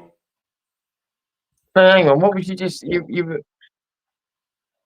It happens to me as well. It just goes. It just goes. I've got to be really careful what I say, and there's things that I want to say but I can't say. If you know what I mean. Yeah. It's getting too close to that point where it's like, no. If you don't mind me saying so, okay. So there was that thing that we talked about, and I talked to you about the inaction of people, and I said to you, you know, I'm frightened of a massacre, and there's two sides of you. There's a side that says that's war, but that's because that's the side of you that has to handle things that way, mentally and compartmentalize. And then there's the compassionate side of you that says, shit, you're right, that's horrible, that's scary, what we're going to do, you know? And it's just that there's a pragmatic side because that's a survival mechanism in you. And then there's the compassionate side, you know? Yeah, because thanks, you got me back, you got my train of thought now. Right, so what we were discussing the other day was that the people in society that haven't woken up to the fact that we are on a collision course with something horrific, and it's going to happen. It's going to happen. Yeah. And what they don't realize is it doesn't matter how much they bury their head into the sand. This is still going to happen if they don't do something about it. And they don't. It's cause and effect. Their inaction will hasten this thing to actually happen, and they don't realize it. It's like if you do nothing now, you're on a guaranteed course for this to actually kick off in this country. And it is scary. And actually, right, that brings me on to something else that we need to talk about, because I nearly forgot about this. But there are two things at the minute that could set off civil war in this country. Now, I can talk about this because Dr. David Betts has talked about the threat of civil war in this country. Now, he's brought up two scenarios where what it would actually be like. He thinks that it would mostly be like the Troubles in Northern Ireland. I disagree with that. I think we've gone beyond that. I don't think it will be like that at all. I think it's more, and they brought this up as well, I think it's going to be more like Yugoslavia, with lots of different factions fighting against each other in a lawless country. That's what we're looking at. And now we've got to look at what could actually kick this off, what could cause this to happen. Well, we have 40,000 jihadis where our intelligence services know nothing about. They've lost them. They're in our country. They don't know where they are. We have undocumented individuals that we have evidence of ISIS saying, we're going to send people to your country via these routes to infiltrate your country to form terror cells. So we have that scenario where, and this is what I said this morning, you might not have a choice. You might not have a choice but to go to war, because these people will be coming after you. Yeah, it won't be us declaring war, I don't think. No, it won't. It won't be us that start it. That's the way I look at it. We won't be starting it. We won't start a civil war. It will just engulf us. It'll happen to us. Yeah. What you will see is happen is, because our police force isn't trained to take on jihadis. They're not. Jihadi insurgents have had training. No. Right. They've had these people have had special forces training in Iran from Iranian special forces. This is where they've been trained. Do you really think that the Bobby on the street who's had 2 weeks basic training, jiu-jitsu, is going to be able to take on a jihadi? No. That's it. They've had some public, mainly probably a couple of weeks public order riot training in their thing. They can't march. They're not taught to march. Steve will attest to this. They're not taught to march. They're not taught to be police officers. They're not. They have no clue. Do you think if they had more Aristotle in the police force, it would help? Oh God, don't get me started on that. Sorry, right. I couldn't resist. No, I think a lot of people guessed I was talking about Carl Benjamin the other day, and I like the guy. Don't get me wrong. I like the guy. I love the podcast of the Lotus Eaters. They do bring up a lot of great issues, but sometimes they just need to listen to themselves a little bit more, and think, shit, that sounded really pretentious and stupid, because it did. Right? We're currently looking at the country going to hell it pretty quickly. I think the last thing on people's minds is that we need more Aristotle in our lives. And don't get me wrong, for me, when I made my criticism, I was talking about Carl Benjamin and many others that I've seen as well. Right, I just want to answer this comment. Right, so I can't pronounce your name, mate. I'm sorry, I'm rubbish with names. So he says, Farage is a good man. Right, in your opinion, he is. Right, he may be a good man, but he's probably not a good man for the country. Yeah, what do you mean by good man? Because a good man is not the same as a good politician or good for the country. To me, Farage is just a Tory, and not a conservative, by the way, a Tory, and therefore the status quo. To me, right. I know we've been bashing the podcast a little bit, but I will bring up something they said the other day, and it was important, right? Can I just say quickly? Oh, sorry, go on. Go on. I forgot it now anyway. I was just going to say, you said bashing. Oh shit! I thought I said it online with you. I didn't. I said it offline. Sorry, but I said to you, didn't I, that Carl Benjamin has made at least 2 of the most important videos I've ever seen on the internet, like props where they're due. And something that we both mentioned was, and this wasn't, for me, this wasn't necessarily aimed at Carl Benjamin, but if the cat fits. And that was, a lot of these people took a risk to get where they've got. Unfortunately, I've seen many times, and I don't know Carl Benjamin, so not passing judgment, but I've seen other people many times when they get to these spaces and that they're making a living, that they become so scared to lose it that they don't take on the problems. I'm not saying that's what's happening in his case here. I'm saying it's something that I've seen before. Right. So what I'm going to say about Nigel Farage is, right, Nigel Farage did a very good job in bringing about the referendum on Brexit. He did that. Yeah, that's great. That doesn't mean he's a fantastic political leader or will be great for the country. That those are two totally different things. And I think he's proven over the course of the last few months, since he got elected to Parliament, that he will flip-flop around on his policies. And he goes wherever the political wind takes him. And that's not the sort of leader we need right now. We need a strong leader. We do. We need a strong leader that's going to go in there and smash the civil service needs to be removed. Permanent secretaries need to go. I talked about this the other day. It's not so much the people in Parliament; it's the mechanism of Parliament that needs to change. I was going to say, can I just make this? I want to distinguish. The left want to smash things down, and they don't have replacements. And I think that Ben, correct me if I'm putting words in your mouth, but I think from my discussions with you and my own opinion is the systems. If you look at them like buildings are harmless. They're not causing any harm. It's the people they've got in them, and they've become corrupt, and they need to be taken out, reset back to the original purpose, and people put back in. Would you agree with that? I want to make a quick point in the chat, because this is exactly why I don't talk about party politics. Look at the way the chat has gone now. You've all gone into tribalistic mode, all gone into different tribes, getting distracted about which party's best. This is why I don't talk about party politics. Yeah? Give me some examples. It's a distraction. Give me some examples, Ben. Yeah, just look at the chat. They've all gone into like party political mode. And it's like, this is why I don't talk about it. Look, I'm going to be voting for Reform UK.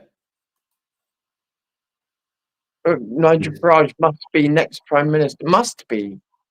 And this is it's like, yes, he's like that. But he's the best people have got. He's not the best people have got. Here's a diamond in the rough. Though I will say, this country, someone, Heart of the Matter said this country needs to be run by the people for the people, and I will say yes to that. This is the very reason I don't talk about party politics, because this is what it does. Because without party politics, the right is united on everything. But I don't agree with the. Sorry, Ben. The minute you drop party politics into the right wing, everything goes to hell. Everybody gets divided up. Everything becomes fractured. This is why I don't speak about it. Agree. Totally. And someone said on here, they said, that all of this is useless, right? This is bigger than what you think. Unstoppable forces are at work on a worldwide scale. There's a few things I want to break down here very, very quick. One, you don't know what we do and don't know. So there's a big presumption on your part, and I'm not saying that aggressively, but you just assume because we don't say it online that we don't talk about it or anything else. The second thing is that if it was unstoppable, there wouldn't be the friction in the world there is at the moment. Whether you believe there are global forces at work or not, and I do, you can tell there is more than one because they are locked in a battle. And we're seeing the results of it every day. I will say, Tom, this guy commented on my video earlier from this morning and called me melodramatic. So melodramatic? Oh, come on. But, look, I suppose people don't have that opinion. Hang on a minute. I love your modesty. I'm getting to understand his humour now. Isn't bright enough, but more he isn't strong enough either. He is a gamer who got famous for winning lawsuit against some. I don't know what that is at the end, but you're absolutely right. I was saying the same thing, Steve, to Vin off. Was it Vin? Yeah, Vin offline. And that was that. He's smarter. Sorry, but I believe that he thinks at times he's smarter than he is. He wasn't. I don't believe he used to be like that. And yeah, he was a really educated gamer. And he's done. I think he's done a couple of really great videos, and the rest of it is like a masturbation. You see, this is what they always do. This is what people do when we talk about party politics, they'll always come to me then and say, "So who's the best that's in a chance within a chance?" No, but that's not Because the if I argument you're answer this making. question right, if I answer this question, this person is going to immediately disagree with me on everything that I say. Yeah, There's but nothing it's I can also say not. to this person that convinced them that they shouldn't vote for Reform or Nigel Farage. But it's also That's why I don't get into it. you're not making that point though either, are you? You're not making a point that one party is better than another. That's not your point at all. No, I'm just trying to show them why Nigel Farage isn't necessarily the person they think he is. That's it. Yeah, It's that's funny. it. Especially when you get people who are blindly loyal and say ridiculously high praise for someone who's a politician, and it's just worth sometimes bringing people back down to earth and reminding them, you know. My advice to everybody, right, is to vote with your conscience. Vote for whoever you want to vote for. I can't tell you who to vote for. All right. All I can do is give you some advice and say, maybe you should reconsider this person because they're not entirely who they say they are. Yeah. That's Yeah. all I can do. If you want to vote for Reform, vote for Reform. If you want to vote for Advanced, vote for Advanced. That's your right. That's the only Yeah, freedom no one's you going to have hate on left you in this for it. country. That's the only No. freedom you have left in this country. Yeah. Is to choose who you vote for. That's it. Yeah. Yeah. And there should be. I don't believe in vote shaming people. I don't believe in that. Yeah, I mean, you're saying, yeah, this is exactly what Carl Benjamin did the other day, though. He went through a 30-minute video dissecting the Reform Party and Nigel Farage, and then his conclusion at the end of it was to say, well, I'm going to vote for him anyway. So what he's done is he's either said, I'm a smart person being stupid, or I am a coward. And it's like... Sorry, Carl, I've met you before. I do have respect for you, and that's why it bothers me. If you were some scrub that had never achieved anything, then it'd be easy just to put it down to more stupidity. With you, I expect better. Steve, I think Steve sums it up right here. Political parties. Where? I'll just put the comment on the screen. Mate. Look, everyone in the chat, why do you think I'm a 70-year-old who has never joined a political party? Because I studied them, and they're all arseholes. Fair play. 72 years experience, and if you were going to come across information that was going to change your mind, you would have done so by now. Right, I'm going to make a prediction. It's probably a prediction that I'm never going to see in my lifetime. But I'm going to say within the next 100 years, the political party is going to die a death. There'll be no more political parties. At some point, they're going to come up with another way of being governed, because we're going to eventually come to our senses and realise that when we put people in Parliament for 5 years with no accountability, that's not a particularly good way to be governed. It isn't. Or centralising power around 650 people in a building that's most likely hundreds of miles away from us or where we live. That's not a particularly good way of being governed at all. I think we need to put more emphasis on local government, The closer you are to power, the more you have say in how that power governs over you. There's also something else going on at the moment. I don't know if it's on your channel, because, right, the only way I can do this is by saying I am not an F that. You can look at every single video I've made. I've made 2,000 videos. I'm not racist. I reject all far right ties. I've never been part of any far right party. I've never supported any far right person. And I have I've stuck up for the Jews on my channel because of the horrors that happened to them. So with that said, I'll just answer this one. I'll just answer this one from Z. I'll call him Z, right? No way Reform are doing a coalition with the Tories. No, because they've become the Tories. Yeah, I agree. Right, go on, Tom. Sorry, mate, I've looked at you. Hang on a second. Shit, what was I talking about, Glenn? I need to qualify that now. I can't remember what I was saying. It doesn't matter. It will come back What? to me. Reform UK is moderate. Well, we don't need moderates in power at the minute. I know this is going to seem harsh to people, but when you have an ultra hard left-wing party in power, you need something to counter that. You can't send in middle-of-the-ground people, negotiators, to negotiate with something that's so hard and so far left. You need hard right. Sorry, go on. Go on, Tom. All I was going to say is it's the moderates that's got us here. It's the moderates that are currently supporting us doing nothing. Yeah, it's like Theresa May's parliament. It was a zombie parliament. It just couldn't do anything because it was full of moderates. That they all couldn't decide what to do because none of them could go like extra bit because that they were all too busy.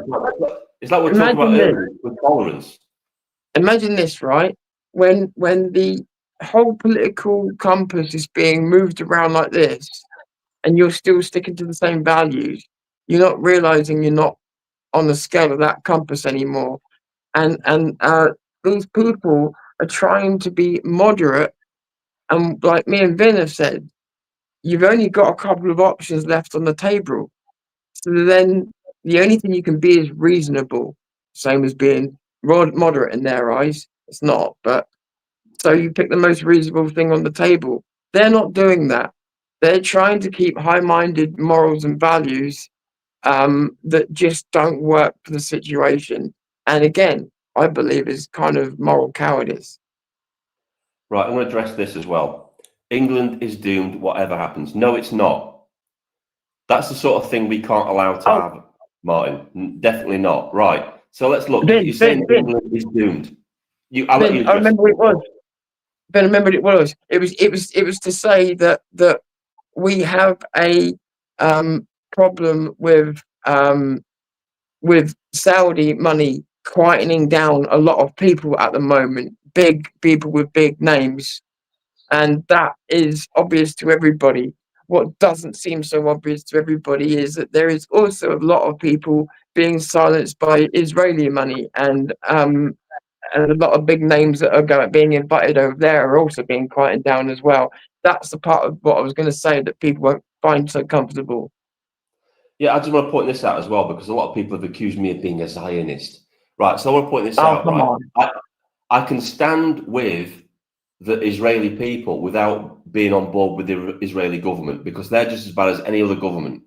There are no good guys and bad guys in the world anymore. They've all got their hands in different pies. They're all influencing people in different ways behind the scenes. So I can stand with the Israeli people, but not with the Israeli government.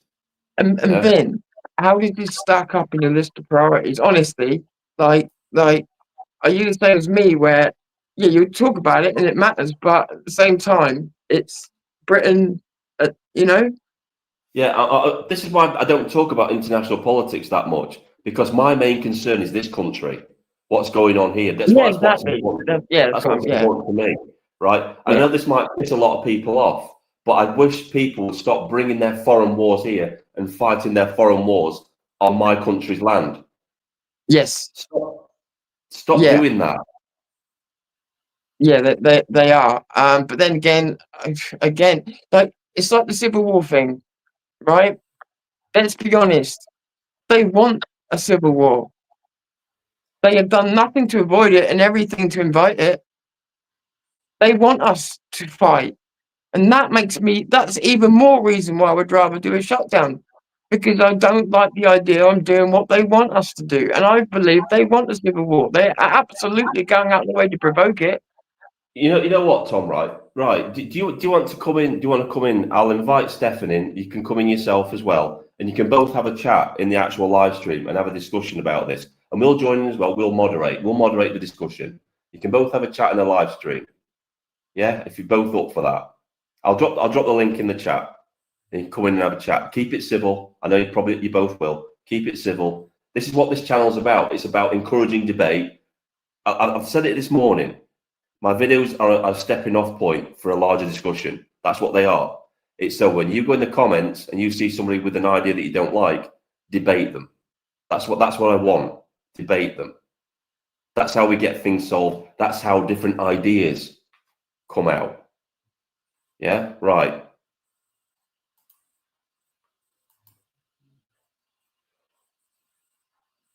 I think it's copied. Yeah, it's copied. Right.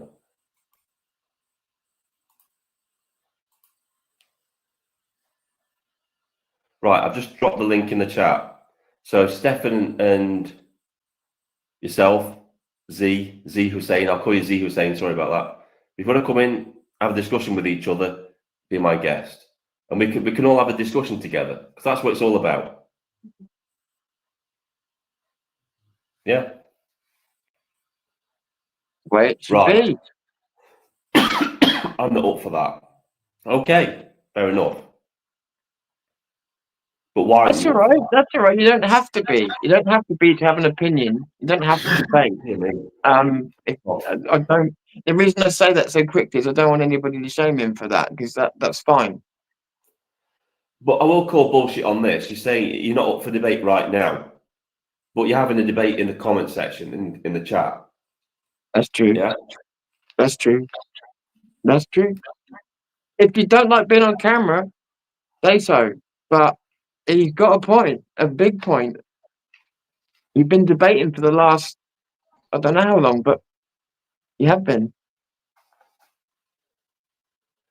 I didn't even consider it, but I've been watching. Vsb, a lot of people aren't set up to debate live. Yeah, that's everybody has a camera on their phone now, mate. Everybody has a camera on their phone. You've got a telephone. You click a link that Vin sends, and it does the rest for you, pretty much. And if you don't want to show your face on camera, you just turn your camera off on your phone. That's what you've got to do. I'm on a phone right now.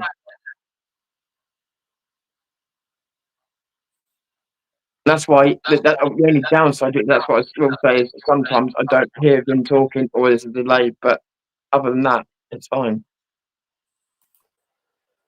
No, England is not doomed. Change only happened through friction. I can see clearly. Stefan's coming, but I don't think the guy's going to come in. No offense, Stefan, but I don't want you to come in and like the other guy, because it's not fair. It's not fair, mate. Yeah, I get that. You know, it's not fair me giving you a platform to talk to him in the chat. If he was prepared to come in with you and have a debate with you, then I'd have been okay with it. But it's kind of like what Tom says. It's punching down really in the chat. It's giving him an unfair advantage over. Yeah, and I mean that's the beauty of you inviting people on is that it is like, we know it's difficult for people in the chat to argue with us because we've got the ability to talk the way we are, and you've got to type that stuff down. So what Vin's doing is really cool because he is giving you a chance to, back that up, but also have the time and space to speak. I don't understand what I mean, Stefan. I don't want to be seen to be giving somebody an unfair advantage in the debate. It should be a fair and balanced playing field where you can both get your points across. An iPhone 4. Yeah, but aren't they, Steve, aren't they on like iPhone? I don't know. I've never had one, but aren't they on like 15, 16 or something? I don't know. I struggle with knowing the iPhones, but sorry, I got off track there. Right, I'll tell you what we'll do. We'll have a look and see what's happening on X. See if there's any interesting stories that have come up since we've got... there was other stuff you said as well. And I just excuse me. Can we at least, before we move on, can we come to a conclusion over this week? I mean, for instance, I think that maybe you talked about what civil war might look like, the factions and stuff like that. And I'm beginning to think that because of the inaction we talked about, unless they change that, I think that it will be a minority of the population fighting relative. Do you think the same way? So again, mate, it just broke up a little bit. Let's say we entered into a civil war that none of us want, and things happen the way that we think they do, and that there is a large section of the population that don't fight until it's too late, or that don't accept it. Then do you agree that that regardless of factions or anything else, there's actually going to be a relatively small percent of the population that's going to do the fighting. That doesn't mean a small population, percent of the population doing the dying, but just the fighting. I think what you'll see is that the people that aren't awake, when they suddenly find themselves in a civil war situation, you'll see a mass migration of them people from the areas. Yeah, There'll, I wondered what you thought about that. You said it. there'll be a mass migration. They'll move away from the areas. There'll be Yeah. vast quantities of the countryside that are just devoid of any activity. They'll go down south. They most likely go down south where they perceive it to be safer. If you know what I mean. Yeah. I think if any civil war, I think it's going to be very much north-south divide. Can I ask you've been as well? Someone's talked about something on here, and I don't know which direction they're coming from. I want them to expand, but they said 2 points I would like to raise. One, we are aiding the creep of this tyranny by embracing tech. I really thought Star Wars was against it. Until we ditch it, we are trapping ourselves. Two, perhaps we should be talking about alternative comms. While there's merit to talking about alternative comms, I'm not entirely sure whether this is someone who's coming across from the same way I would think, like taking those extra precautions we talked about, or I don't know with the buying tech stuff. I'd like to know what they meant. Maybe they'd What like do to you come think? in. I mean, do you want to come in and have a chat? I'll drop the link again if you want to come in. Because sometimes it's easier to describe it in your own words than it is typing out Yeah, in text. yeah, exactly. That's kind of what I mean. Yeah, it could be that we're totally on the same page, and I've read it the way I read it. So let me have a look. It says 2 points I could like to raise. We are aiding the creep of this tyranny by embracing tech. I think what it means is modern technology, like smartphones, because that is the instrument that would be used to control your life, wouldn't it? Would be your smartphone. Yeah. Should we ditch it? I think Okay. what it's saying, should we ditch it? Should we ditch all this smart AI, smart technology, and all this stuff? Perhaps we should be talking about alternative comms. Yeah, I see what you mean in terms of the harvesting information, in terms of the ID cards, and everything else. We've given them all this digital information, and now we've trapped ourselves. So, okay. Sorry, and carry on, Ben. Second point. My response to that is that yes, we do need to find alternative comms. I think the smart people will know not to make any type of plans on the internet at all whatsoever. Yeah. And there are smart ways. I'll let you into a little secret how people used to communicate in Iraq that we found, the insurgents. They would communicate through dating sites because dating sites aren't exactly sites that you would consider to be comms, but you've got private message ability on there. And for the sake of $10 a month, you can join a dating agency and you can be chatting in code with people without ever being noticed. So there you go. I know it's going to sound silly to some people, but like if things ever got really bad, like things like Morse code and that would be commissioned. So send this stuff in Morse code now. Wouldn't be so easily recognized, but it would be mostly untraced. If you ever got that bad, but there are multiple ways. I mean, there are analog TV signals where there's all kinds of ways. There's all kinds of ways. There's also peer-to-peer communication that you could use. Yeah. But I'm sorry, I was thinking more non-internet. Yeah, but if you had no choice, had no choice, then peer-to-peer would be the way to do it because it would come from multiple sources. So definitely. Yeah, I was thinking in the case of like even through radio or through TV, if you're sending the right signal, you can still offer information that a computer can use. I know that may not make sense to all people, but sometimes especially older computers just need to hear a signal. So there's a lot you could do with, say, someone meant to CB radios, for instance, other types of radios, other types of transmission technology. There's things you could do. Like, for instance, if you could send a transmission, then you can send computer information.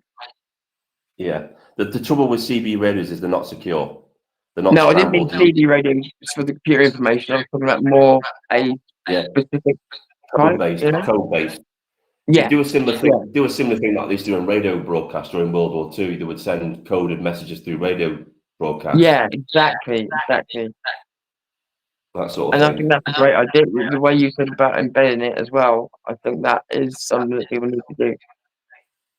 And this is most likely how the insurgents would communicate as well. They would send broadcasts through traditional broadcasts that you wouldn't think were coded, but they are.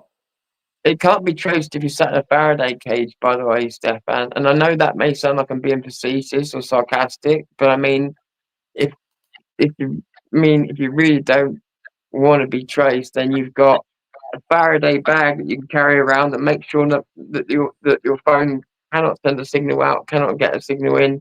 And then if you've got money or whatever else, you built your own house or whatever else, or you've got a shed and you built your own room. If there's a Faraday cage in it, it literally cuts all signals in or out. So, and ultimately, you could use their tracing technology against them. You could send false signals out because they will use cell tower pinging to try and locate you. But if you've got a phone that you've tied to something, I'm not saying it could be a wild animal or anything like that, just running around in the woods. Yeah. And don't say I'm not saying that at all. You could have them running around the local area for a few months. You could have them tied to a random car for yeah, exactly. some time. The bit we have to imagine, right? This is how insurgents work. This is how resistance work, and this is purely speculative. This isn't for people to go out and actually do it. I'm just give a description of how these things actually work throughout history. So what usually happens in insurgencies, like we would be, where the population is mostly unarmed. So what would happen is you would take the weapons of your enemy and then use the weapons of the enemy against them. That's what you would do. That's what any insurgency does. It takes their technology and it uses them against them. And it uses their technology, their weaknesses against them too. So they're reliant on technology, could be a weakness as well. It's not hard to set up an easy radio frequency jammer. It's relatively easy. People can do it on the internet. There's instructions on how to do it online. You can jam drones quite easily with an RF jammer. There's no problem with that. I saw a guy in Russia doing it with a microwave, sending out massive bursts of microwaves and just knocking drones out of the air with a microwave. Obviously, I don't condone doing that because that's really dangerous. But yeah, it can be done. Things can be done. And this is all hypothetical. This is all speculative. This doesn't mean I want people to go out there and start cannibalizing their microwaves, turn them into RF jammers or whatever. But we did find this in Iraq. They were, what? People call them, people are very disrespectful to the insurgents. Now, I hate the insurgents with a passion, ISIS, Hamas. But you have to give your enemy a certain amount of respect to understand them. You really do. And yeah, I get that. They were very inventive. And these people, the top commanders, weren't just hillbillies. These people have been to Harvard, they've been to Oxford, they've been to Cambridge. These were very, very well-educated people. Electronics, biology, that sort of thing. And they came up with some very inventive ways to kill people. Very inventive. Yeah. And any soldier out there, any squaddies will know what I'm talking about with this fact. That they try to give you an example. They ran out of ways to make contact IEDs. So what they used to do is they get 2 pieces of wood and they would get saw blades. The hacksaw blades. They get 2 hacksaw blades. They'd rub the paint off so it was bare metal. And they wire that up so each wire was on a separate piece of the metal. And then you've got a contact, you've got a pressure plate. Oh, because when you put 2 saws together, it creates a circuit. And now you've got a pressure plate for a bomb. Jesus. Very, very inventive. Very inventive. Very, very inventive indeed. Scary though. Mate, when you trained, part of my CPO training was IED identification, because that was your main threat out there. So you would look out for any wires, any uneven ground, any disturbed ground, anything like that. They would put bombs in discarded washing machines on the side of the road. That's the thing. So you got the training. You got the training to look for it, but how good were they at hiding it? Oh, they were very good, very, very good. You know, they would look for roads that just had pipe work put in, and they would like dig up the pipe work and put them in the pipe work. So the road works. But to us, any undisturbed ground was a threat. Anything like that. I've told this to my partner. When I came back from Iraq, I couldn't walk down a track. This is part of my PTSD. I couldn't walk down a trail going through the Peak District. It would take me an hour because I was constantly scanning the ground for IED. Jesus. Constantly. You can't switch off. It's hard to describe to people. That's a real fear from having seen the effects of it, isn't it? Yeah, your mind's now telling you that the ground is unsafe. Yeah, you're hotwired to constantly look for these things. And my partner, it happens from time to time now. I'm constantly on a state of alert. You'll know it yourself, Tom. Adrenaline's constantly pumping through me. I'm constantly on a high state alert, and it's like I can't sit in a restaurant next to the door. I have to go right to the back of the room and be facing the door to look at it. And I have to know that there are two exits, one where I came in and one where I can escape from.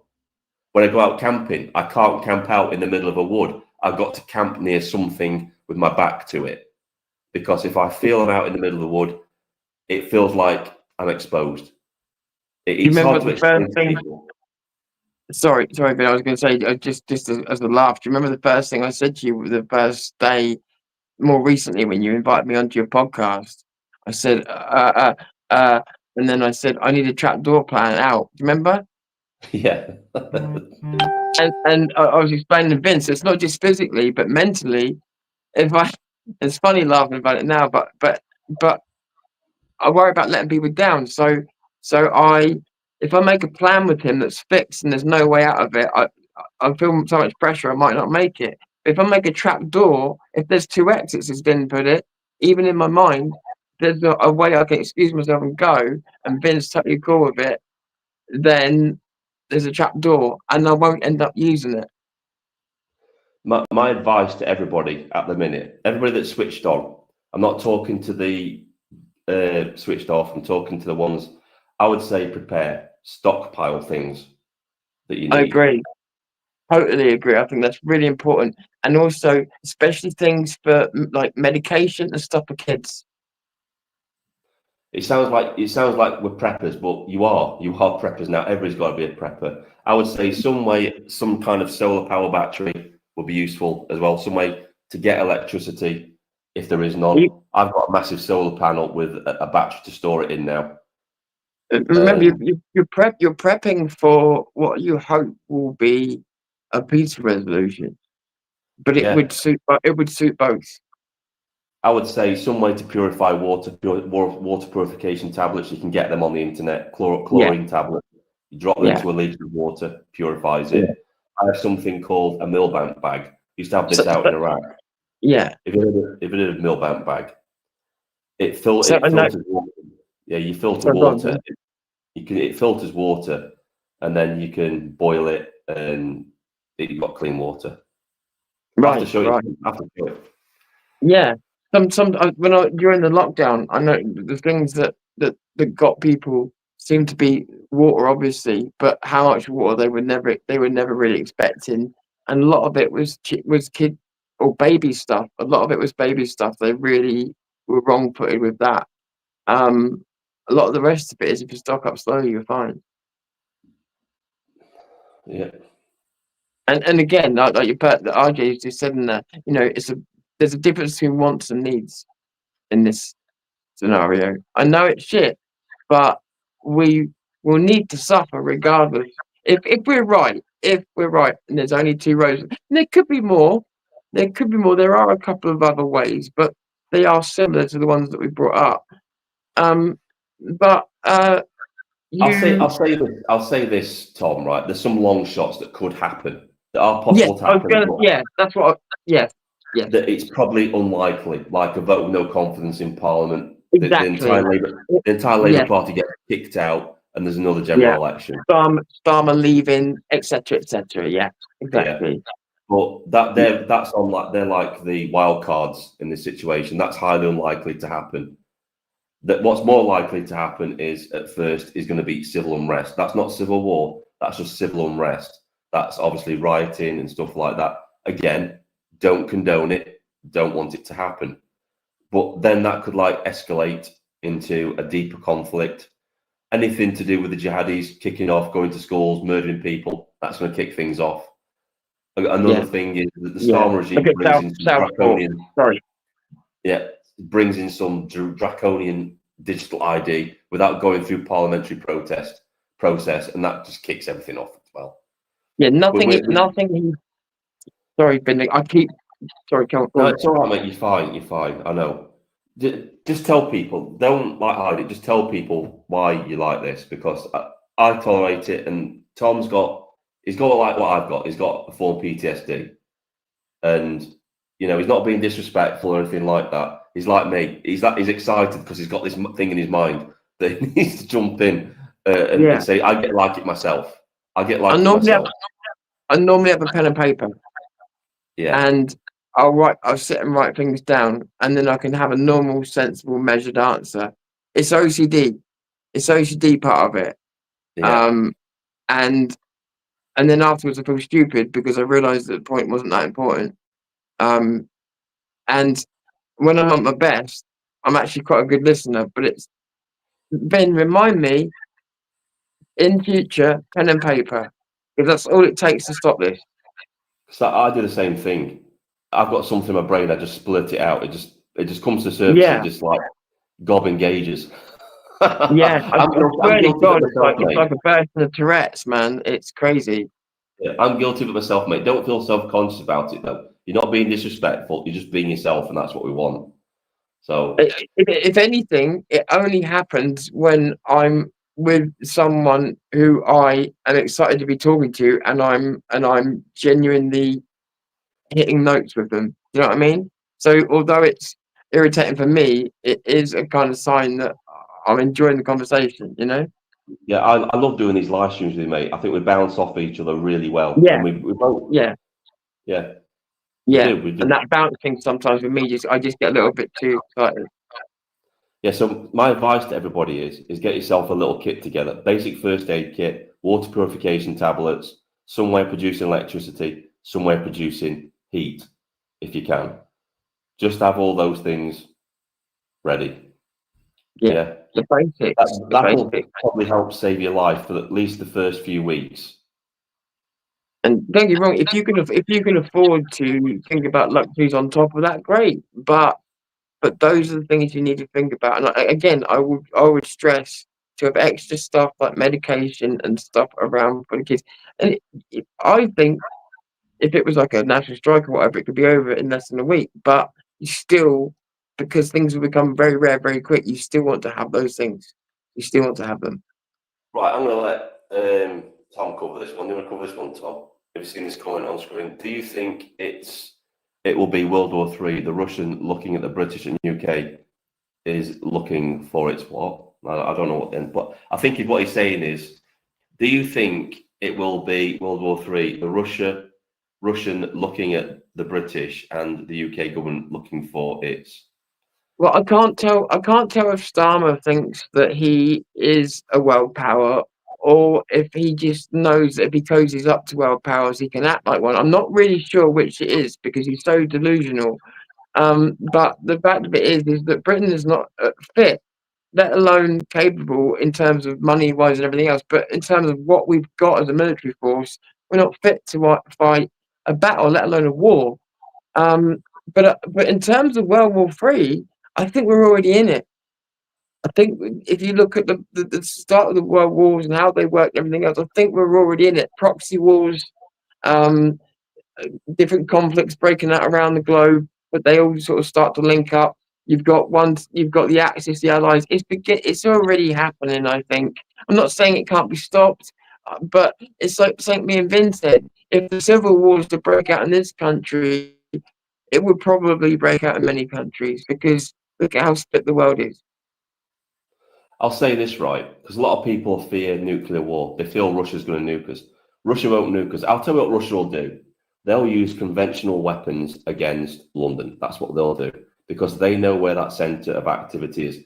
And they think that that would most likely encourage a civil war, because once London is gone, that the source of power, the people would rise up and take power back. Yeah, It's within Russia's best interest for us to take back. And don't get me wrong, Russia would be arming both sides of the civil war. Don't worry about that, because that conflict would be in their best interest. It really would. Yeah, Right, I was thinking about this the other night, and I think Russia has a vested interest in seeing us destabilised right now.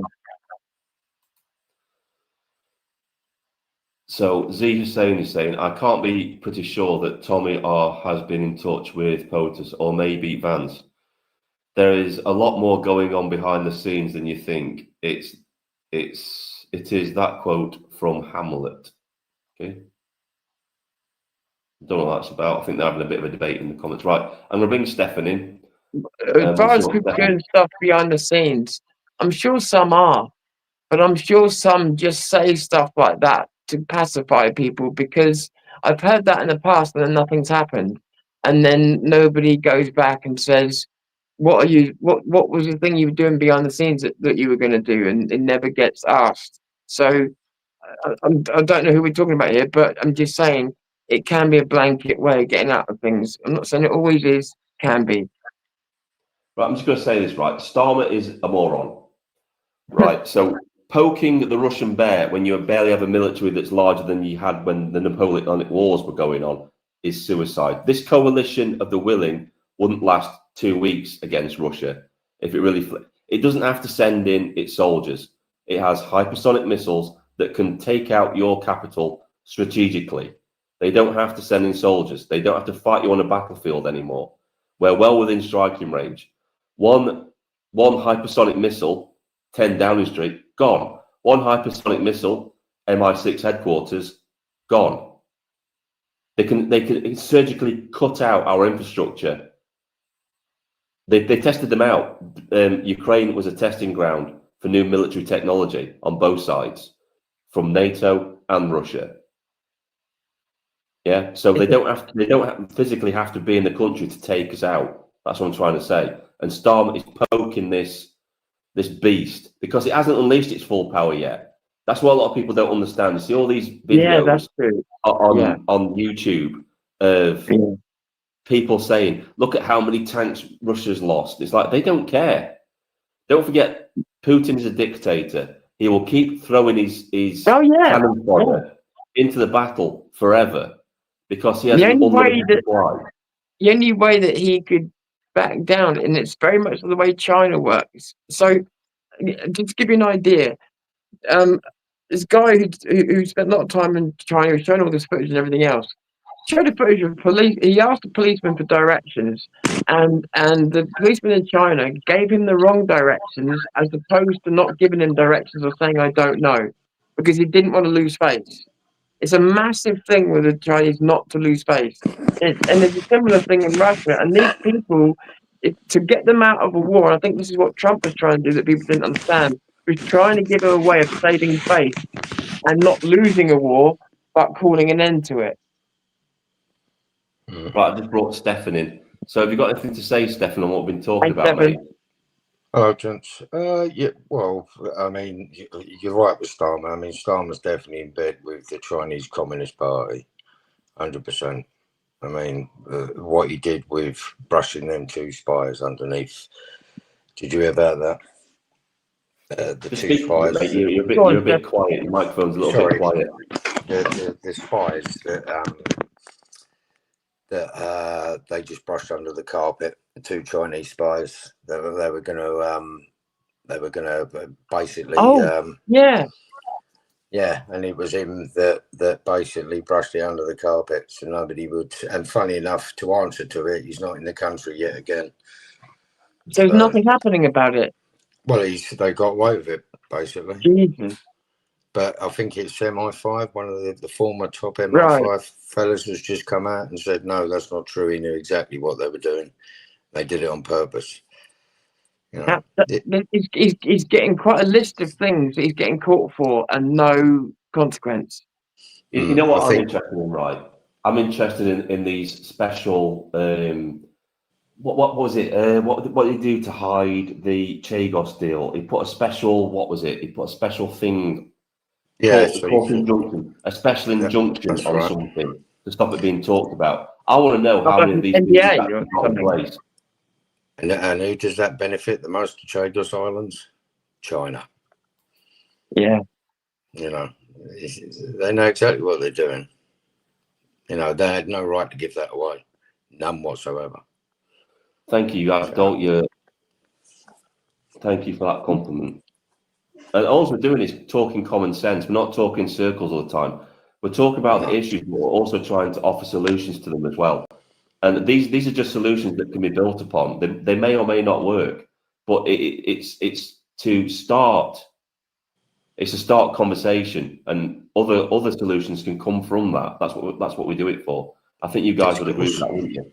That was a really cool, really cool comment, and you know, the level-headed part, especially because the worry has been, we don't want to be alarmist or anything, but to hear that is great, because that is the goal, is to be level-headed. I think this is just my personal point of view, but I really do believe there is no political solution of getting out of the trouble we're in, none whatsoever. I think there are political solutions, but the problem is they won't happen because of stupid reasons. Well, therefore, there is none, is there? Yeah, exactly. Yeah, exactly. You know, that's why we are where we are. We've always had left, right. But the national shutdown is it a political solution? I don't know. Vin, is that a political solution?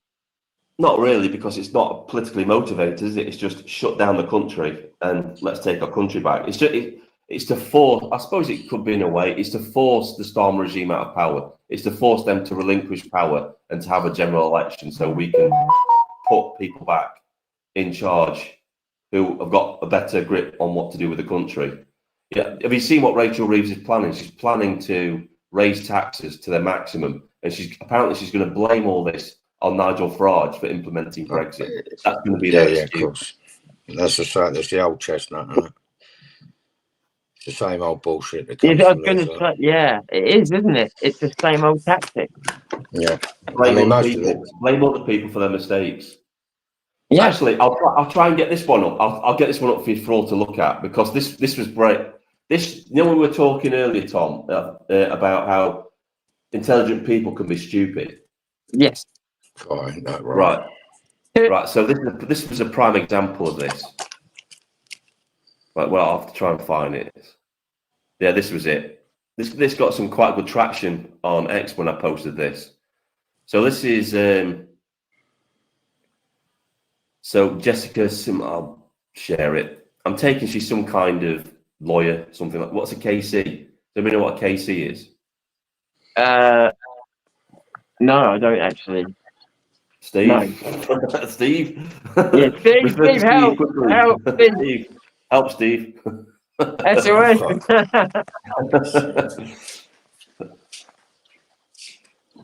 I'll share screen and I'll find it.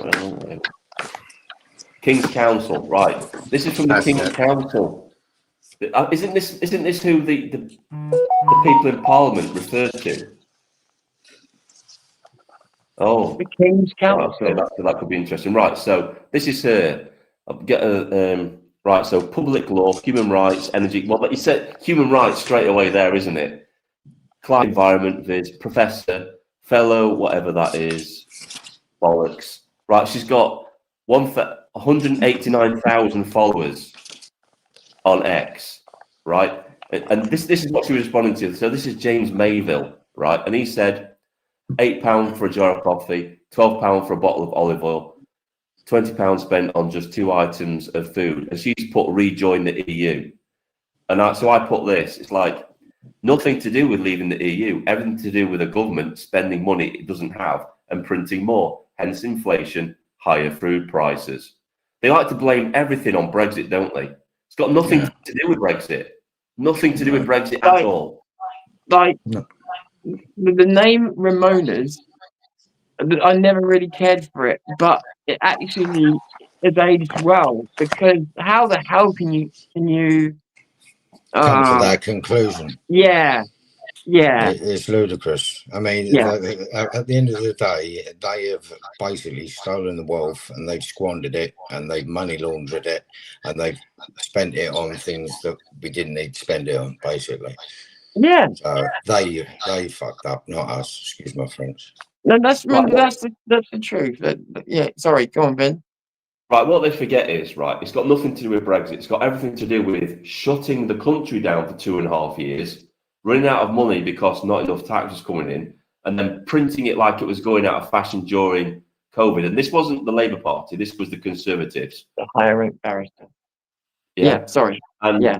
the result was cost of living crisis. And then we had an energy crisis because obviously they introduced net zero bullshit. And these people just carried it on like they always did, which they always intended to do. It's been consecutive governments destroying and managing the decline of the country. And they constantly blame it on Brexit. But let's get one thing straight right here, right now. Brexit was never implemented. They never implemented Brexit. But we're still very much attached to the EU on lots and lots of things. We may have left on paper, but we didn't leave in reality. What we actually did was we're part of the EU now, but without a leading head of it. Yeah. So we're not in control of our membership. Yeah, we don't pay any money into its upkeep, but we're still a part of it. We're like a vassal state. But we're like in limbo with it. Yeah. Rishi Sunak, at the end of his premiership, had the opportunity to repeal, I think it was 2,000 EU laws, and he refused to do it, which tells you everything about what these people were about. They never intended us to leave the EU. They never liked that decision because that was their gravy train.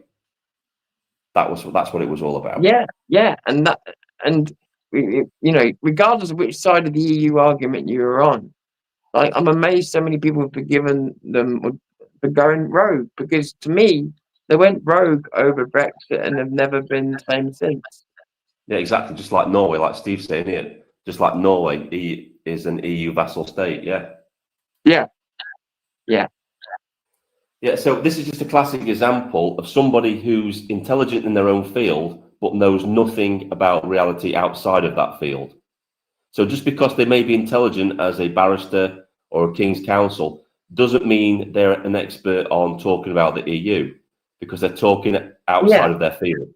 Yeah, and it's also another example of hyper-focus. You know, like looking at the prices of things and then just going EU. It's ridiculous. Yeah, it's like they don't even look at the actual, no research or anything. The government's been printing money like it's been going out of fashion. We're paying 8 million a day for people who shouldn't be in the country. Where do you think that money's coming from? Yeah, it's not like she's listed all of the deficits because of not being part of the EU or something like that. She's just gone non sequitur. Oh, price of this EU. It's crazy. There's no thought in that. There's no intelligence in that. It's just lazy. It's lazy. And I can't stand this. There's a lot of laziness at the moment going around in terms of the points that people are making. They're cheap and they don't even hold. Heart of the matter, right. People don't realise all of these secret societies are running the show. If you don't believe me, then I suggest you do your homework. Right. The thing is, right, there are no secret societies anymore because they're not secretive about what they're doing anymore. The World Economic Forum just states exactly what it intends to do. The Fabian Society says exactly what it's doing. Its job is to infiltrate and change society through democracy. They're not hiding who they are anymore. Yeah. They don't care to hide themselves. That's been all. I mean, look at Starmer, how he's evolved in 1 year of being in power. He's gone from making excuses as to why he needs to be a bastard to just saying, I'm being a bastard. There's nothing you can do about it. That's scary. What? I didn't even know that. Remember, David Lammy is a barrister and a master's from Harvard Law. Yeah. So how barrister? No, yeah. That's right. That is something. When I looked at the other day, I was like, Jesus, this is the bar. Right, but is David Lammy the poster boy for DEI hires though? Is that how we get people like David Lammy? He's not really earned it. He's got there through the colour of his skin and no other reason. I think it might be that. I think it could be all that he's. But the thing is, all these people in this politics are all guilty of the same dangerous game, and that is that they all have to lower themselves to pick power up, right? So what I'm trying to get at is, or is David Lammy just a really good backstabber, and does he know how to use the race card well? Because all of that works too.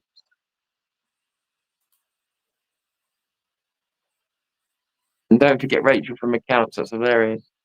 Yeah. Oh dear. Right. So let's think about what's our predictions for the budget. What do you think is going to happen in the budget? I think it's going to be absolutely disastrous because these people don't know what they're doing. I think that if he had any sense, he would do a benign budget that neither promised much or took much away, because it's the best thing that he's got going at the moment. But because he's Starmer, I think that he's going to do something outrageous and upset everybody again. I know it's not Starmer doing the budget, but you know what I'm saying.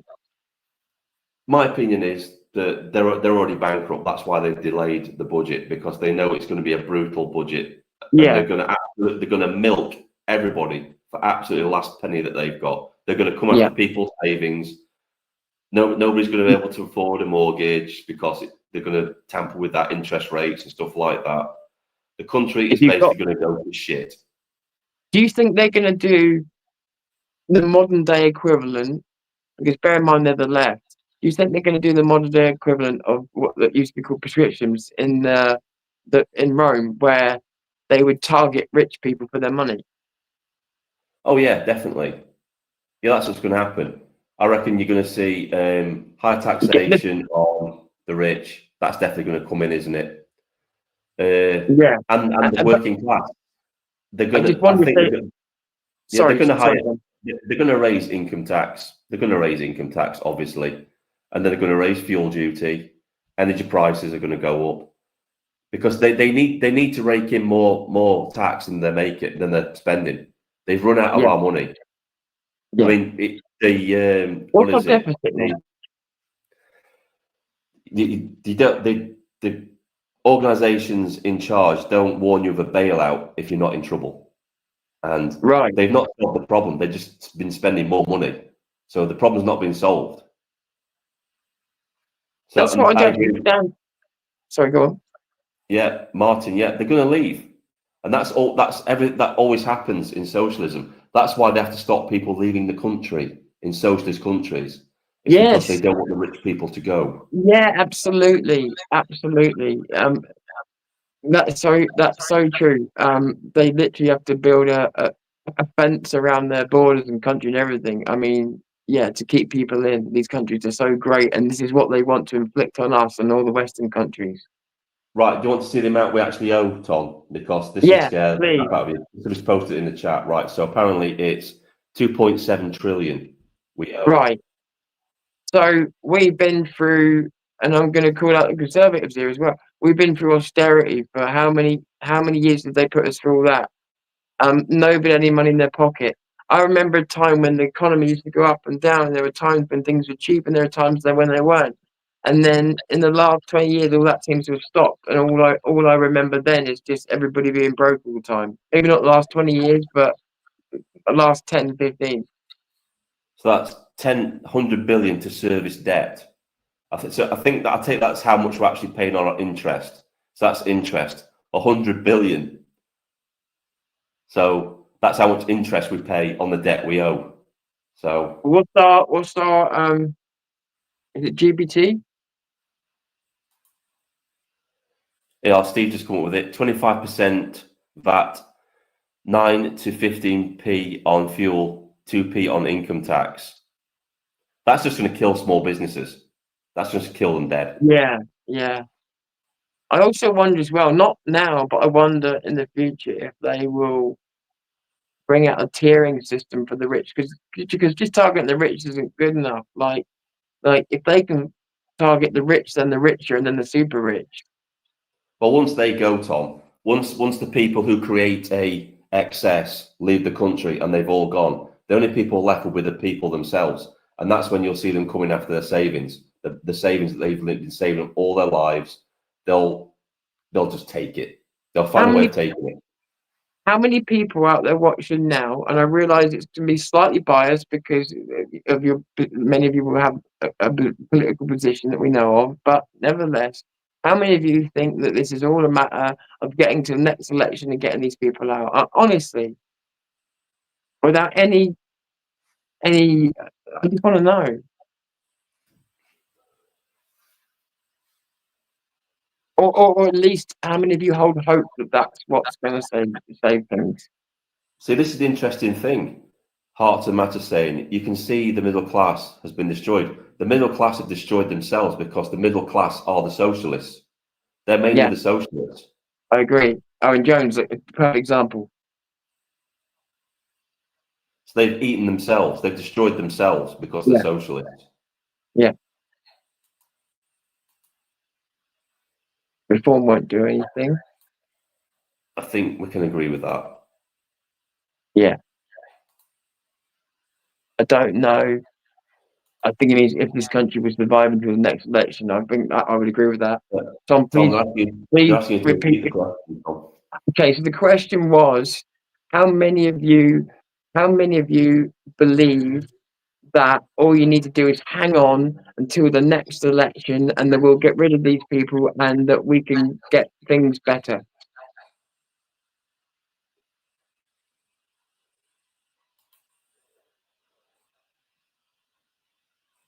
Jesus. The debt to GDP ratio currently sits at 96.9%. You can more or less, basically, there's more going out than's coming in. If that was a household, you'd be having to declare in bankruptcy. Yeah.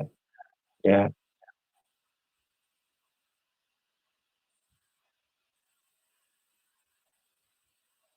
Yes. No. Okay.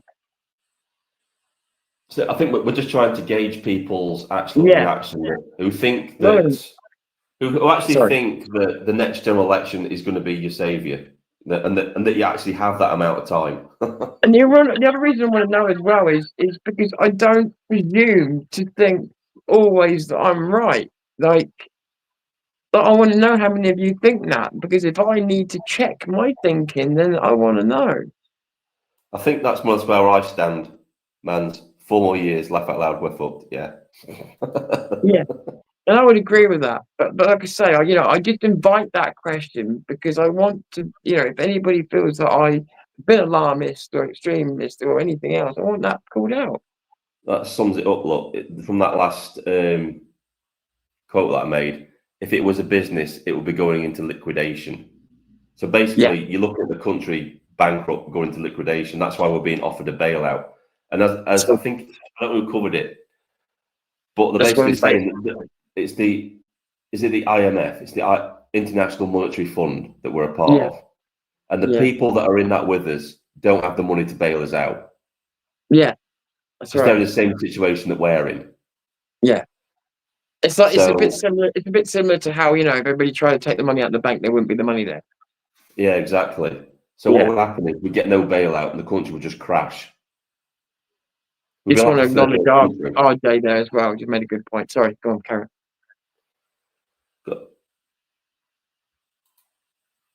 That's why debate is crucial, Tom. Yeah. A lot of people agreeing with you, mate. A lot of people agreeing with you. Appreciate it. Thank you. Yeah, look, we won't make another 4 years, I'm afraid. Yeah. Sad, isn't it? They're much more up their sleeve between now and 4 years. I think people are really on the same page with all this, aren't they, really? Yeah, they are. Reform will be better than Labour, but they will not make the big changes we need to save the country from forced mass immigration. So why vote for them? And Vin, I take no pleasure in this, you know. Yeah. What a shame. This is, and the reason I say that is because all of this was avoidable. And I mean, at every stage. And there were many people crying out for what we could have done and would have simply stopped so many things. And we're at this stage now where people don't even believe that we're going to get for the next 4 years, and quite probably rightly. And you know, I can't believe that we've let it come to. I say we can't believe that it's been allowed to come to this, because so many of us have been fighting to prevent all of this. Right, I'm going to cover this by Z Hussein. Should Ant Middleton continue his bid for London Mayor as an independent, or should he do it as a UK candidate? Considering that Reform UK don't like him now for some reason, Ant Middleton has got no chance of becoming London Mayor, full stop. Agreed. We talked about this in the live streams. The demographic change in London is just gone. It just makes it impossible for anybody to break through in that regard now. Yeah, he won't be London Mayor. I would agree with that completely. It's all Z is saying it's all to do with block voting of a certain demographic in society, and you can't go up against that. It's And I'll tell you what. Yeah, exactly. And I think something else. Even in an area that was demographically more kind to Ant Middleton, I still don't think he would have an easy run of it. He's a Marmite kind of person. I like him, but he's a Marmite kind of person. Yeah, he is. You know, no offense to him. He's got buckets full of positivity, and he's got the military attitude that he can achieve anything. But it's a different game in politics. It's not like it's not like going up in an enemy position and saying, right, we've got to believe in ourselves and we can do it, and then doing it. Politics is a completely different game. Yeah, he talks about, and don't get me wrong, that's not to. I don't want to undersell him, because he's amazing, but he does address black and white scenarios, and this is not that. Yeah, unfortunately, the military way of doing things, of believing in yourself and you can achieve anything in this regard, it doesn't help, because it's like the Eurovision Song Contest.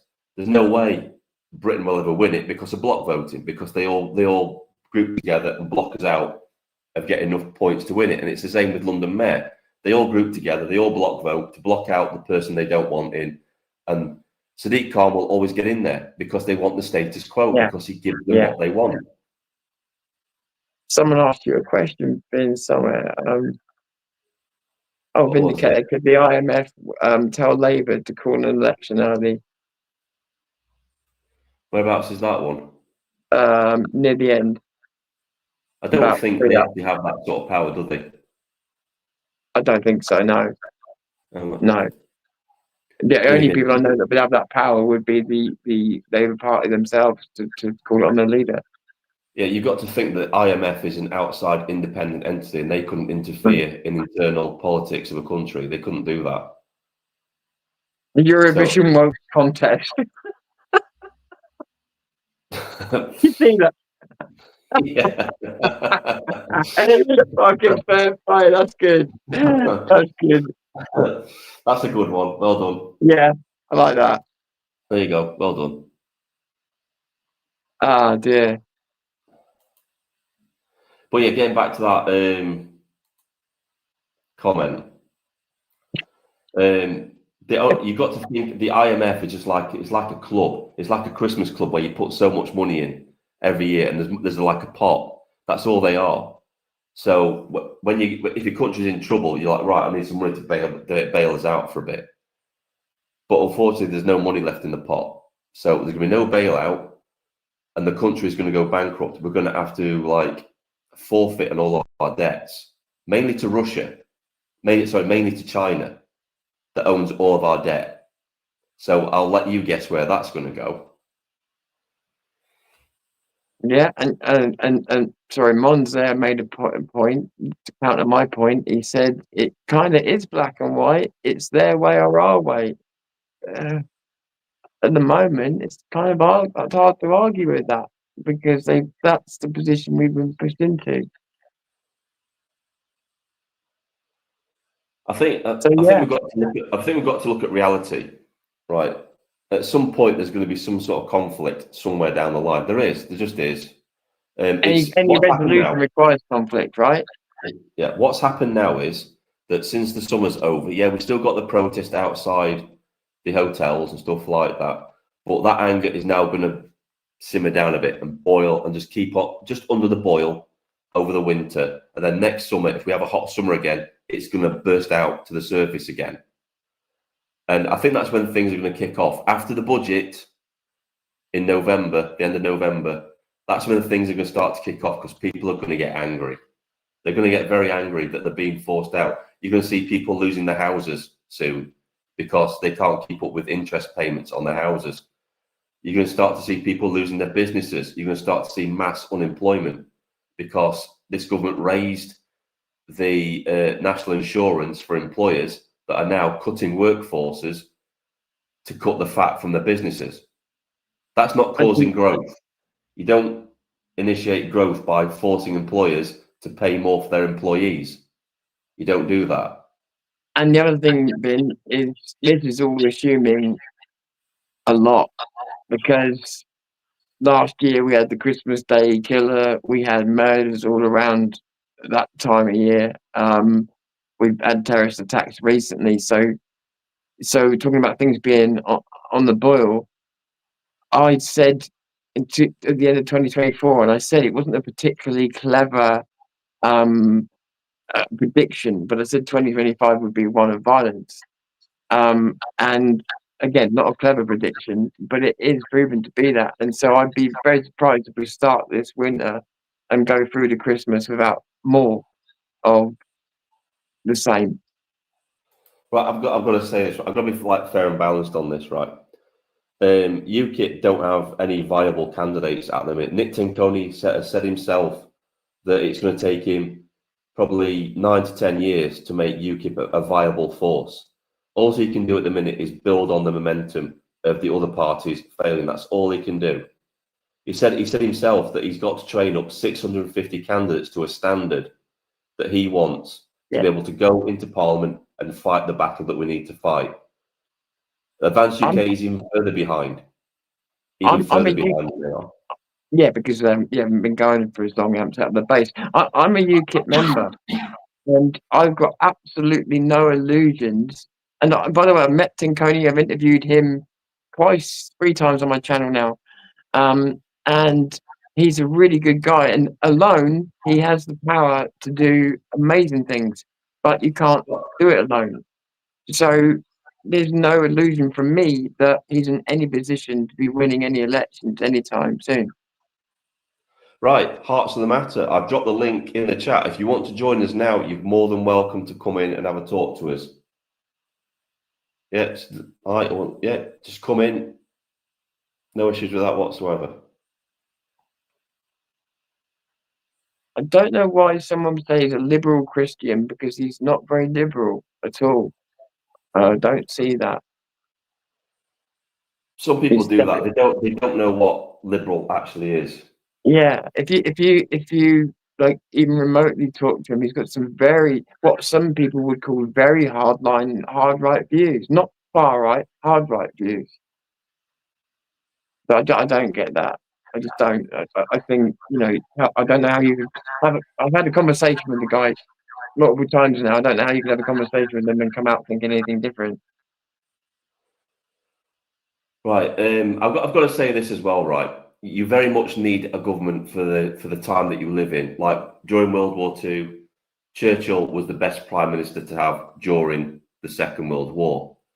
You need to pick the government in charge for the time that you live in to deal with the issues that your country is facing at the time. Starmer isn't that man. Nigel Farage isn't that man. In fact, I would say there are very, very few people that I would pick to put in that position at the minute. If anybody, and this might sound biased, but we need somebody hard hitting. I would say Nick Tinconi. Definitely Nick Tinconi. Me too. You need somebody hard headed like that to go in there and sort things out. Yeah, because he's uncompromising. Uncompromising, relentless, taking no shit from anybody. Yeah. I mean, a lot of people say that Nigel Farage is our Trump. He's not. I would say Nick Tenconi is our Trump. That's what I would say. Yeah, Nick Tinconi. So I've been to 3 demonstrations, protests with him now, and on all of them, he's got a hardline stance on politics, takes no shit, and is unapologetic, whilst at the same time having love and compassion for his fellow human being. I asked him what he thought of the trash that was across the street. That he said himself, "We'd deport you as well. If you don't want to be British, that's fine. We'd deport you whether you're white or anything else." Yeah. But when I asked, give him an opportunity to speak on them, did he hate on them? He said half of them don't believe what they say anyway, and he didn't express any hatred or anything towards them at all. Doesn't make him a lefty. It makes him a man that is true to what he says he stands for, which is Christianity and everything else. I'm not a Right. Christian, but he is. Just got someone who wants to come. I just want to say this, Tim.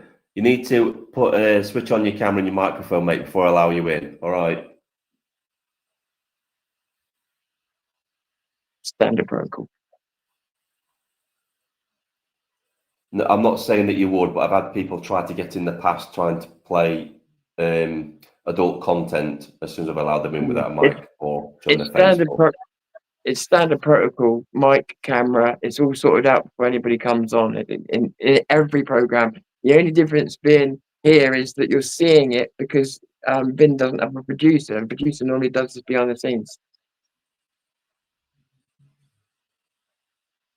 Can you hear me, mate? If you don't show your face, I'm just going to kick you from. Right. Okay. I gave you an opportunity. You can come back in if you put your camera and your audio on, mate. I'm not taking a risk with that one, Tom. No, it's like I say, these are established rules. Sometimes I'll let people come on without a camera on if I know them from the chat well enough to know what they're about. But the established rules are like I say, normally the public won't get to see it because you've got someone doing it in the background for you, and they're in your studio because you can have team members in these studios. And what they do is they talk to that person via the chat in the back, and they will say to them, "Put your camera on, put this on before you go on." You know? Yeah, StreamYard stopped me from allowing him anyway. It says this on StreamYard. They will need to connect their mic cam before you can add them to the stream. So they know. They know as well. Unless you do that, you can't come in. I'm sorry. Yeah, and if StreamYard are doing that, that means that they know the game. Yeah, that's all I'll say. They know the game. I'm gonna kick you from the studio again, and you need to come back in with your audio and your camera going before it'll even allow me into the stream, mate. Sorry about that. I've not actually seen this guy in the chat, so that's worrying. He's not been in the chat all the time. Well, why would you, if you've got your camera off and nobody can see you, then why would you turn your mic off so nobody can hear you as well? That's completely pointless. Why would you come on? I've got my suspicion. You're silent. Sorry, go on. I'm not going to say anything unless he comes back in, because he might come back in and have his camera on. But I've got a suspicion. Let's just say I've got my suspicion. Yeah, drop Steve. Yes, we need a leader to be unapologetic like Nick. Nick is the most patriotic leader we have, although for me, he's still far too soft. Fair take. Yeah, fair point. So have a look at some of the comments. Laugh out loud. Better adult content than someone taking a dump. Yeah, that. Don't give them ideas. Deborah there. So I think if Labour say, or is it if Labour will say, if we don't agree to digital ID, you can't vote, then I could see civil war breaking out and we would have nothing to lose then. I don't think we've got anything to lose at the moment, to be honest with you. I think we're very close to hitting rock bottom the way we are. See, this guy's not coming in again now, so that just makes me even more suspicious. Yeah. I've not seen him in the chat. Has he not said anything in the chat? No, I've not seen him in the chat speaking or anything like that or interacting. Okay. So, That says, okay. You did the right thing, Ben. I'll we'll talk about this off live stream later because I think I know who it is. Yeah, I think it's pretty obvious. Yeah. Okay. Okay. Did you see my last comment? No, I didn't see last comment. I'll have a look. RJ. RJ. Did you see my link I dropped into your YouTube video this morning? No, I didn't, mate. Sorry, I haven't checked them, to be honest with you. I'll check it later. We've been talking a lot of the day, haven't we, Ben? Yeah, we have, yeah. Right, guys, I think... How long would we be going? I was Sorry, go on. near 3 hours, mate.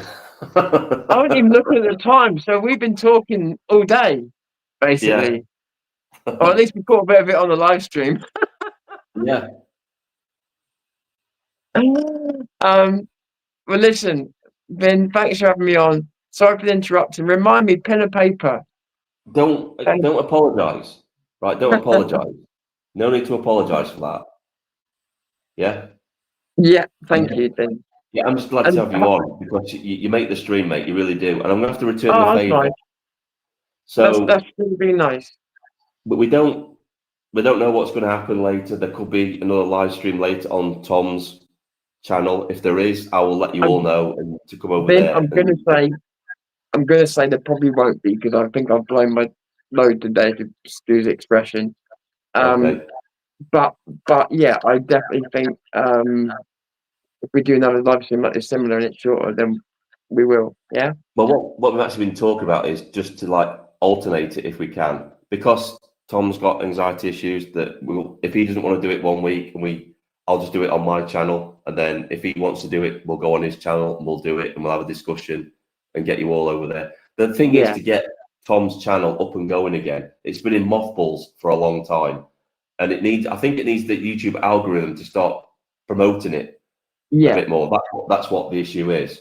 Yeah, I had the same issue when I came out. I had the same issue when I came out of my brief retirement, and it's just getting the word out. The other thing is, I've changed the name of my channel. I've changed my handle. These are all no-nos with YouTube because you're starting from scratch. And Steve just said, "Tom, you taking the dog out yet?" No, today the reason I'm doing this is because I said to Vin, it's supposed to be every Thursday, so I actually get a bit of time to myself to be able to do this because I haven't had the chance in the way that I used to with the dog. You're right. So today I don't have the dog with me, so yeah, I'm free. But at the same time, as soon as we get off here, I'm going to miss her like crazy. Right. This is a question for you, Tom. Is Tom using his big channel or small one? Which one are you using, mate? It's a very good question, and I hope my answer isn't too shit. I wanted to try and start a new channel, and a lot of people, I think because I changed my name, I've been looking for Zero News. A lot of people have said to me recently, "Oh, Zero News, you're still around." And so I tried to move channels because my other one's been demonetized and branded a hate channel, my big one. And so I tried to move channel and it wasn't really working. So I'd say for the bulk of the content I'm doing at the moment, my main big channel is the one that you want to be on because that's where I'm releasing stuff. The other one, I think I'm going to start doing more of the animated stuff. I don't say AI stuff because most of it's not AI. I'd say deep fake stuff and maybe stuff that you see on the bigger channel, but more tied together. So I'm going to make it a bit more experimental. So I'd say the bigger channel, for the very fact that even though I can't monetize it and I can't get it out of its funk, I can make it work again for the algorithms. I want to ask you something as well. You might have a bit more knowledge on this than me because you know all the technical stuff, right? So I had a copyright claim the other day about my intro, and somebody put a copyright claim in against it. Now my intro is AI generated. So who put the copyright claim in? Well, that's the weird thing. I checked it out. It was supposedly this melody on the internet. It was a royalty-free melody. Didn't sound anything like my intro or anything. So I'm wondering whether the YouTube algorithm has picked up a certain note in the intro and attributed it to this melody. There's a few But it's got- possibilities depending on whether you get more. One of But because I've had to contest because anybody can put in a copyright claim against you. Anybody for any reason, and even if it's stupid, they can still put in a claim. It just doesn't mean they'll win it. So I've had music that I paid for from Wondershare that was they tried to make a copyright claim against me and steal my money, and so I had to inform YouTube of exactly what I'd paid and where I paid it to, and then they reversed the decision. In the case of yours, you could be right. It could be just a false positive. It's heard what it thought was the same melody, and it's just made a mistake. Or it could be that the people that are doing if you've gone online to do your voice model, which is why I say, I'll always do a voice model for you or anything. If you've gone online to get the song done, it could very well be that they put out some kind of signal in there that alerts them, or at least YouTube, of a copy. I don't know exactly how it would work, but a similar sounding copy, so that they can then come and try and copyright strike you. It sounds more unlikely simply because of the fact that it wasn't a company doing it. So it sounds more like a false positive. hang on, what's this here? Right. I suspect it may be a fishing expedition to fight for your email and full name. I see this regularly on sites that I follow on USA. That could be it. It could be it. Yeah, I mean, I won't put it past the lefties to try and pull something like this to Oh yeah. find out my address and stuff. You've always got Definitely. to check legitimacy of everything you have these days. Right, so just for transparency, I've just had this Tim guy again try to enter the stream. So I've banned him this time. He knows what he should be doing. He knows he should have his audio and his camera going. Yeah. So he's been banned. Why has he not come on to the chat to state his case? Why does he just keep trying to blindly enter? Right. So my concern is that he's deliberately withholding his camera because he knows he fully intends to play something inappropriate on the live stream. That's what he's trying to do. Yeah, I would say that's more than likely the case. But he's not making his case on a live chat, which means that he's got clear intentions, mate. That is, Yeah, I believe in free speech, but with that sort of thing, he's been told several times what to do. He's ignored it. Well, Here we go. Right, here we go. This is him. Right. How did you guys realise that Britain is presently a squiff? This is him. This is the guy that's been trying to come in. Right, mate. Why? You obviously got multiple accounts because I've just banned you. So you're in the chat now. So, only because I said to go in the chat. Yeah. So why try to come into? You noticed. You're obviously a troll, mate. You're a troll. Oh, sorry, language. Let's state your case. State your case. Why did you want to come into the live stream? That's all I want to know. Why did you want to come in the live stream?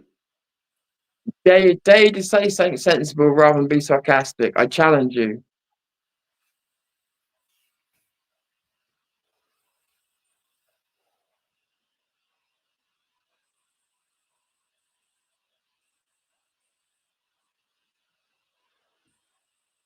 I'm just waiting for his comment to come through because I'm itching on the ban button as we speak.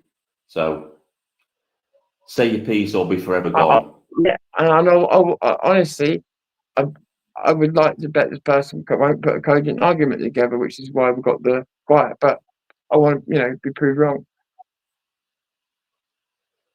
I'll leave for a bit because he might be typing a lengthy comment. Yeah. So. Yeah.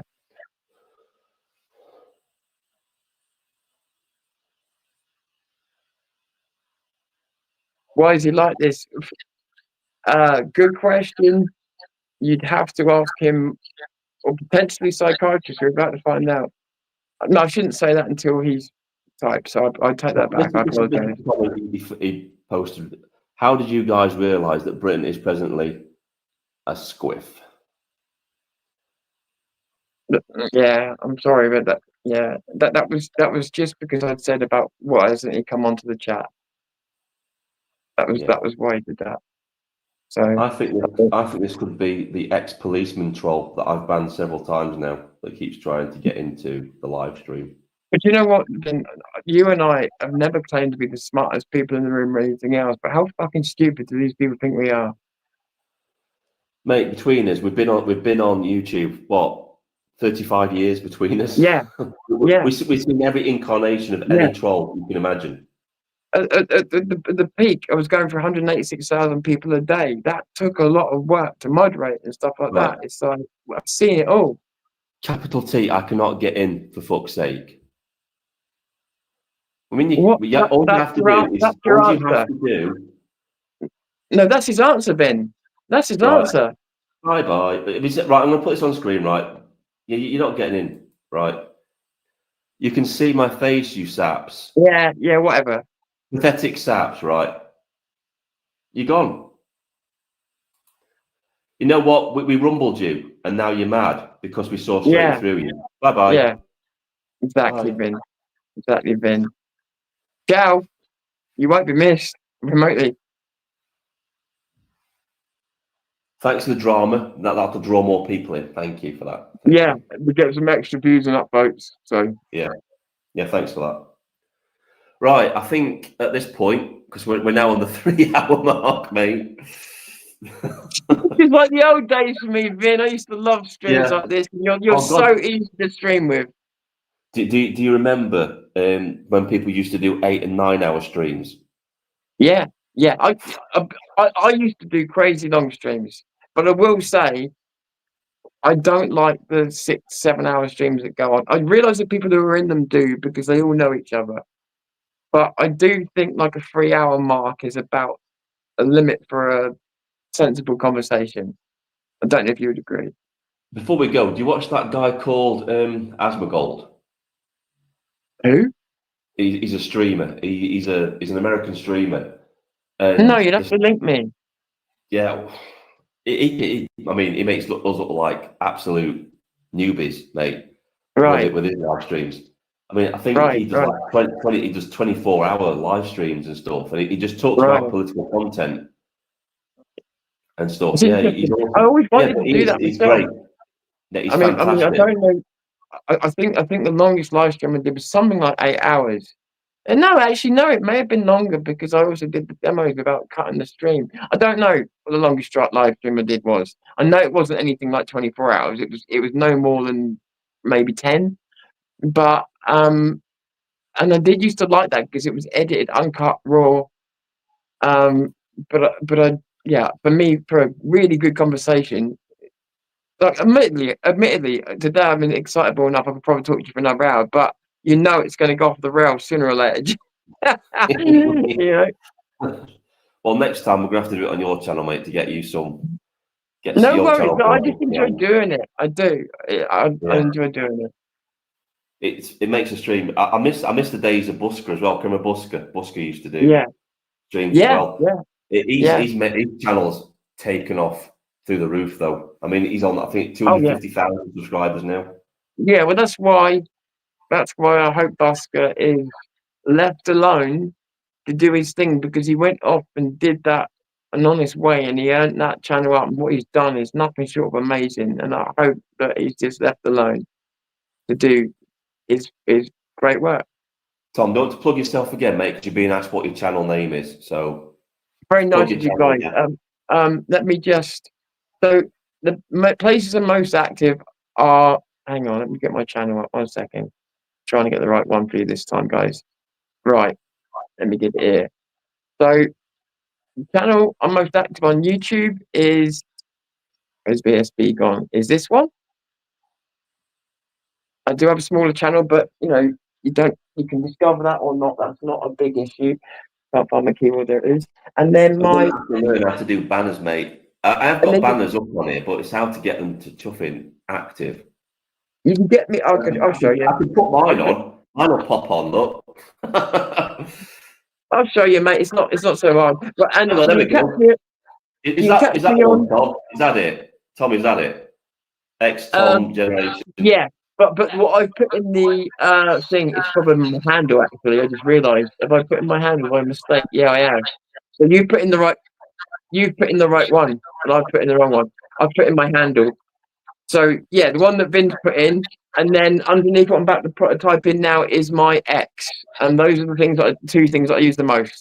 So if you want to catch me on those. I'm active pretty much daily, if not every couple of days. There you go, guys. Go follow Tom on the one that's showing on the screen there. Go and give him some love. Go and give his video some love. Let's boost him up. Let's get him going again. Yeah, we've had a bit of shake time, but there is a sort of trajectory that's going up now, and what would really make it is the people having this back and forth. We've always had that on my channel, this back and forth, and it's a good thing, and I do think it's productive and it's good for everybody. So yeah, and I appreciate the fact that Ben does this so easily. It's so good. Right, guys, I think that's it. I shall see you all in the next Money Walk video tomorrow. I'm feeling a lot better now, by the way. I think the fever has broken. But yeah, I feel better now. But yeah, great to have Tom on again. It's always awesome to have Tom on. It makes, well, you can see it's gone 3 hours. So it shows you how fast the time goes when you enjoy it. I really do enjoy doing the live stream with you, mate. I really do. Me too. It's been great fun. Yeah. It really has been. Yeah. All right, everybody. Thanks for coming along. Don't forget to like, share, and subscribe. Don't forget to go to Tom's channel and like, share, and subscribe all his content. If you like his stuff, subscribe to him. And I shall see you all in the next video. This is Vindicator signing off. Thanks for coming along, Tom. Take care, everybody. Thank you, Ben.